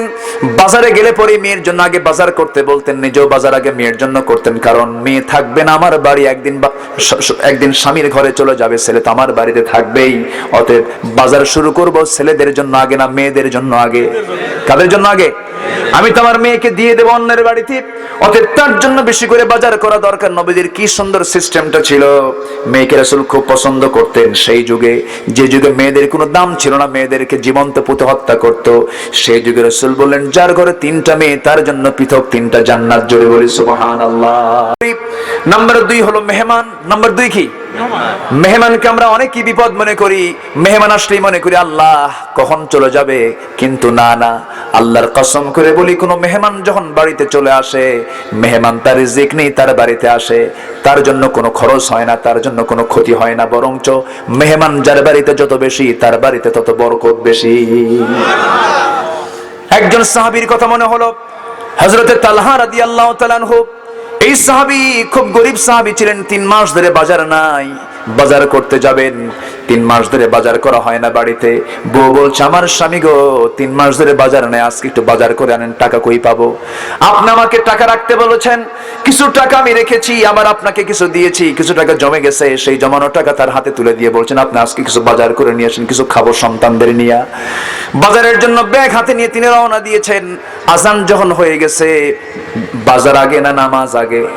নামাজে চলে গেছেন, নামাজ শুরু হয়ে গেছে, বয়ান শুরু করেছেন মুহাম্মদ সাল্লাল্লাহু আলাইহি ওয়াসাল্লাম। বয়ানে বসে বাজার শেষ, আসর চলে আসলো, আসর পরে আবার বয়ান, আবার তার নামাজ, বাজার করা শেষ হয়ে গেল। এই করে মাগরিব হলো, এই পরে এশা হয়ে গেল, বাজারের ব্যাগ খালি থেকে গেল। যখন তিনি ফিরে আসবেন নামাজ পড়ে, বেশ কিছু সাহাবী দূর থেকে এসেছেন। আর রাসূল সবাইকে ভাগ করে দিতেন, তুমি 3 জনকে নিয়ে যাও, তুমি 4 জনকে নিয়ে যাও, তুমি 6 জনকে নিয়ে যাও, তুমি 2 জনকে নিয়ে যাও। একজন সাহাবী বাদ পড়েছেন। রাসূল বললেন, তালহারে, এই একজন সাহাবী আমার বাদ পড়েছে, তুমি এই মেহমানকে নিয়ে যাও। এই মেহমানকে নিয়ে গিয়ে মেহমানদারি করে। এদিকে বাজার নাই। সাহাবী বাজার তো দূরে থাকলো, বাজারের ব্যাগটা ফাঁকা নিয়ে মেহমানকে সঙ্গে করে নিয়ে চলে গেছেন বাড়ির দিকে। দরজায় নক করলেন, দরজায় নক করে বলছেন, বউ দরজাটা খোলো। দরজা খুলে দিলেন, সালামটা বিনিময় হয়ে গেল। ভিতরে ঢুকে বলছেন, বাজার তো করি নাই, সাথে একটা মেহমান নিয়ে আসছি। এরকম আচরণ যদি আমার আপনার বউয়ের সঙ্গে করা হয়, একদিন কি যে হবে আল্লাহ জানে। কি কথা কি বুঝতেছেন? 3 মাস বাজার নাই, এইদিকে মেহমানটা সঙ্গে করে নিয়ে আসছে। আমার মায়েরা শুনতেছে নাকি? আমার মায়েরা, আপনাদের শোনা দরকার। এখানে দেওয়া হয়েছে মাদের নিয়ে কিছু কথা বলা দরকার। আমার মা, আমার ভাইরা, দেখেন কি সুন্দর সাহাবীদের চরিত্র ছিল। আমার নবীজির এই প্রিয় সাহাবী আস্তে করে মেহমানকে ঘরের মধ্যে ঢুকিয়ে দিয়ে বউয়ের কাছে সে বলছেন, আমার স্ত্রী, বিপদে পড়ে গেলাম, কি করব এখন, মেহমানকে কি খাওয়াবো, আমাদের তো খাওয়া নাই। এবার তিনি বলছেন, আমার স্ত্রী, চিন্তা করবেন না, ওই যে একটা বস্তা, বস্তাটা আপনি নিচে নামান, তুষের বস্তা, চালনা দিয়ে চালেন, চালতে চালতে মোটে কিছু জব বের হলো। জবগুলো বের হয়ে এবার বলছেন এটাকে আমরা আটা বানায় ফেলে আটা বানানো হলো, খামির করে সুন্দর করে রুটি, মোটে 2টা রুটি বানানো হলো। রুটি বানায়া নিজেদের ঘরের লাইট বন্ধ করে দিয়া করলেন কি, ওই 2টা রুটি নিয়ে মেহমানের ঘরে নিয়ে সাহাবী নিয়ে বলছেন, ও আমার ভাই, এই রুটিগুলো আপনি খান। এবার রুটিগুলো খাওয়ার জন্য বলে ভিতরে চলে এসে লাইট বন্ধ করে নিজেরা কোনো খাবার না খায়া খেয়েছে, এই ভানটা ধরে তারা কমিয়ে পড়লেন না খেয়ে। ফজর যখন হয়ে গেল, ফজর হওয়ার সঙ্গে সঙ্গে ওই মেহমানকে সঙ্গে করে নিয়ে তালহা মসজিদের দিকে চলে গেলেন। নামাজটা শেষ হয়ে গেছে, সব সাহাবী চলে গেছে। আমার নবীজি পিছন থেকে ডাক দিচ্ছেন, তালহা এইদিকে আসো, তোমার সঙ্গে আমার কিছু কথা আছে। সাহাবী থরথর করে কাঁপে আর মনে মনে চিন্তা করে, হুজুর আজকে আমাকে কি পরিমাণ গালি দিবেন, আমি তো মেহমানদারি করতে পারি নাই। রাসূল বলছেন, ও তালহা রে, তুমি গত রাত্রে কি করেছো জানি না, তোমার বউ কি করেছে জানি না, গত রাত্রে তোমরা যে দুজন মিলে যে কাজটা করেছো, যে মেহমানদারি করেছো, তোমাদের জীবনের শ্রেষ্ঠ আমল গতকালকে তোমরা করে ফেলেছো। যেরকম সুবহানাল্লাহ। মেহমানটা বিপদ না রহমত? আসতে মানে মেহমানটা বিপদ না রহমত? রহমত। নাম্বার 3 হলো বৃষ্টি। বৃষ্টিকে গালি দেওয়া লোক কিছু আছে না নাই? বেশি বৃষ্টি হলে পরে গালি দেয়, মরার বৃষ্টি আর বন্ধ হয় না, আছে না নাই? এই সমস্ত কথাগুলো বলা উচিত নয়। বৃষ্টি দেন কে? আসতে বলবেন না, বৃষ্টি দেন কে? বৃষ্টিকে বরকত মনে করতে হবে আমাদের। নাম্বার 4 হলো রোগ। রোগ হলে পরে কখনো শোক করা যাবে না, কষ্ট মনে করা যাবে না। রোগটা আল্লাহ দেন, আল্লাহ যাকে কবুল করেন তাকে রোগাক্রান্ত করেন। ছেলের অসুখ, বইয়ের অসুখ, মেয়ের অসুখ, নিজের অসুখ, সবার অসুখ, শুধু হসপিটাল হসপিটাল, আছে না নাই? আবার কিছু কিছু প্রতিবেশী কয়, তুই কি ভালো নাকি, তোর তো রোগ হবেই, ও আবার জামানার কুতুব, এরকম কিছু লোক আছে না? এগুলো করা যাবে না। এই সমস্ত বিষয়গুলোকে আমরা রহমত মনে করব, রহমত মনে করে শুকরিয়া আদায় করব। কার? চাইবো কার কাছে? সবাই আমরা বলবো, কুল হুয়াল্লাহু আহাদ আল্লাহুস সামাদ লাম ইয়ালিদ ওয়া লাম ইউলাদ ওয়া লাম ইয়াকুল লাহু কুফুয়ান আহাদ। কবরে আযাব হবে না কয় শ্রেণীর? 5 শ্রেণীর। 1 নম্বর শ্রেণী বলে ফেলেছি, সেই শ্রেণীটা হলো যারা সীমান্ত প্রহরায় যারা নিজেকে আত্মনিয়োগ করবে, তাদের কোনো প্রশ্ন নাই। নাম্বার 2 হলো সেই সমস্ত বান্দার কবরে কোনো আযাব হবে না, প্রশ্ন হবে না, যারা আল্লাহর পথে আল্লাহর দিন কায়েমের জন্য যারা জীবন দিয়া শহীদের পরিচয় যারা দিয়েছে। জোরে বলি সুবহানাল্লাহ। শহীদের কোনো প্রশ্ন? যে বান্দা আল্লাহর জমিনের দিন কায়েম করতে গিয়ে নাক হারিয়ে ফেলেছে, চোখ হারিয়ে ফেলেছে, হাত হারিয়ে ফেলেছে, পা হারিয়ে ফেলেছে, অঙ্গহানি হয়েছে, কিয়ামতের দিন হাসরের ময়দানে সব বান্দা আল্লাহর সামনে দাঁড়াবে একরকম ভাবে। এই সমস্ত বান্দাগুলো নাক কাটা, চোখ কাটা, রক্তাক্ত দেহ নিয়ে সেই দিন আল্লাহর সামনে সে হাজির হয়ে যাবে। এটাই হলো শহীদ। যেরকম সুবহানাল্লাহ। শাহিদ মানে হলো সাক্ষী। শাহিদ মানে কি? সাক্ষী। আল্লাহর সামনে বলবে, শাহিদ তু ইয়া রাব্বুল আলামিন, আমি সাক্ষ্য দিচ্ছি তোমার সামনে দাঁড়িয়ে আছে। আল্লাহ বলবেন, ফিমা যদি আনফুক, তোর নাকটা কেন কাটা, তোর কানটা কেন কাটা, তোর হাতটা কেন কাটা, তোর পাটা কেন কাটা? সেই সময় ওই বান্দা বলবে, আল্লাহ তোমার জন্য, তোমার খুশির জন্য, তোমার জমিনের দিন কায়েমের জন্য শহীদ হয়েছি। আল্লাহ সেই জন্য কাফেররা আমার হাত কেটে নিয়েছে, পা কেটে নিয়েছে। আল্লাহর সঙ্গে সঙ্গে বলবেন, ও বান্দা, তোর সাক্ষ্য আমি আল্লাহ কবুল করলাম, যা, প্রশ্ন নাই, আযাব নাই, কিচ্ছু নাই, জান্নাতের চাবি তোর হাতে দিয়ে দিলাম। যেরকম সুবহানাল্লাহ। তাহলে আমরা কি প্রশ্নের সম্মুখীন হতে চাই? হ্যাঁ বলেন, প্রশ্নের সম্মুখীন হতে চাই? বিনা প্রশ্নে বিনা আযাবে ডাইরেক্ট জান্নাতে যাব। জোরে বলেন ইনশাআল্লাহ। শহীদের তামান্না রাখবো। রাজি আছেন না? ওয়াজ তো আজকে ফুরাচ্ছে না ভাই, কোন তো কি করি? হ্যাঁ বলবো বলবো এখনো না? কেউ না বলেন, আমার পক্ষে একটা লোকও নাই। এই রাশেদ ভাই কি করবো বলেন? উনিও কয় চলুক। জি বলি আলহামদুলিল্লাহ। সম্মানিত ভাইয়েরা, অনেক রাত হয়েছে, আমাদের সব দিকে খেয়াল করতে হবে। জি, নাম্বার 3 হলো যে বান্দা সূরা মুলক নিয়মিত পড়বে, কবরে তার কোনো আযাব হবে না। জোরে বলে সুবহানাল্লাহ। নামাজ না পড়লেও চলবে, এরকম কিছু আছে কি? হ্যাঁ, আসল কাজ কিন্তু থাকতে হবে, আসল কাজ কিন্তু বাদ দেওয়া যাবে না। পানির তলে মোমবাতি বা বাতাসে নেবে না, বাবার নামে হালকা দিলে উযু গোসল লাগে না, এরকম ক্লিয়ার কিছু আছে না নাই? কোনো কথা নেই, থাপড়ায় সোজা করবেন এদের। রাজি আছেন সবাই?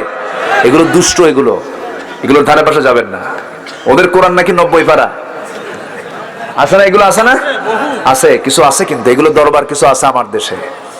এই দরবার একদিন থাকবে না, জোরে বলি ইনশাআল্লাহ। এই দরবারের পিছনে আছে কিছু বাম চক্র, শয়তান চক্র কিছু আছে, এদের মদত দিচ্ছে, ঠিক কিনা? সম্মানিত ভাইরা, ইসলামকে ঘায়েল করার জন্য ইসলামের রূপ নিয়ে কিছু শয়তান রূপী মানুষ আজকে সমাজে চালু করে দিয়েছে। কাটা দিয়ে কি তোলা? কাটা তোলা। ওরা ইসলামকে ঘায়েল করার জন্য ইসলাম বানায়া, নকল কিছু বানায়া আসলে ইসলামকে ধ্বংস করতে চায়। টিকতে পারবে না ইনশাআল্লাহ। আমরা পীরকে মন্দ মনে করি না, পীর ভালো, হক্কানি পীর যদি হয় অবশ্যই ধন্যবাদ জানাই, কিন্তু আপনি এমন দরবারের মুরিদ হবেন নামাজ লাগবে না, পিটাইয়া সোজা করা হবে, ঠিক কিনা? বাচ্চা কথা না শুনলে কি করে? শাসন দেয় না? আব্বা আম্মা শাসন করে না? ওষুধ খেতে চায় না, তখন মা কি করে? হাতও বাঁধে, পাও বাঁধে, বাইন্দে মুখ সোজা করে খা, ঠিক কিনা বলেন? তুমি ভালো হবে না কেন? ভালো করতে হবে, আমাদের দায়িত্ব আছে না নাই? আল্লাহ তুমি বোঝার তৌফিক দিয়ে দাও। জি, আমরা সূরা মুলক পড়বো, নিয়মিত পড়বো, জোরে বলি ইনশাআল্লাহ। নাম্বার 4 হলো যার মৃত্যু জুমার দিন হবে। আলহামদুলিল্লাহ বলবেন না? কিসের দিন? জুমার দিনটা কত বরকতময়। জুমার দিন আসলে সূরা কাহাফ পড়বো, জোরে বলি ইনশাআল্লাহ। সূরা কাহাফ যদি কেউ পড়ে জুমার দিন, তাহলে তার দেহ থেকে আসমান পর্যন্ত গোটাটা নূরে নূরান্বিত হয়ে যায়, জোরে বলি সুবহানাল্লাহ। আজকে একটু আমলের ওয়াজ করি, রাশেদ ভাই ঠিক আছে না? আচ্ছা, নাম্বার 5 হলো ওই লোকের কবরে কোনো আযাব হবে না যে ব্যক্তি পেটের পীড়ায় মারা যায়। পেটের কষ্ট, পেটের সমস্যা, এই রোগী মনে হয় খুব কম নাকি? পেটের রোগ কম না বেশি? বেশি। আল্লাহ কি কোনো বান্দাকে জাহান্নাম দিতে চান? কি সুন্দর করে বলা হলো যে পেটের রোগে যে মারা যাবে, ধৈর্য যদি ধরতে পারে আল্লাহ পাক তাকে কবরে কোনো আযাব দিবেন না। রোড অ্যাক্সিডেন্টে, আগুনে পড়ে, পানিতে পড়ে যদি কেউ মারা যায়, ইমানি হালাত নিয়ে আল্লাহ পাক তাকে শহীদের দরজা দিয়ে দেন। আল্লাহ তুমি আমাদের সবাইকে কবুল করে নাও, দ্বীনের জন্য, কোরআনের জন্য, ইসলামের জন্য।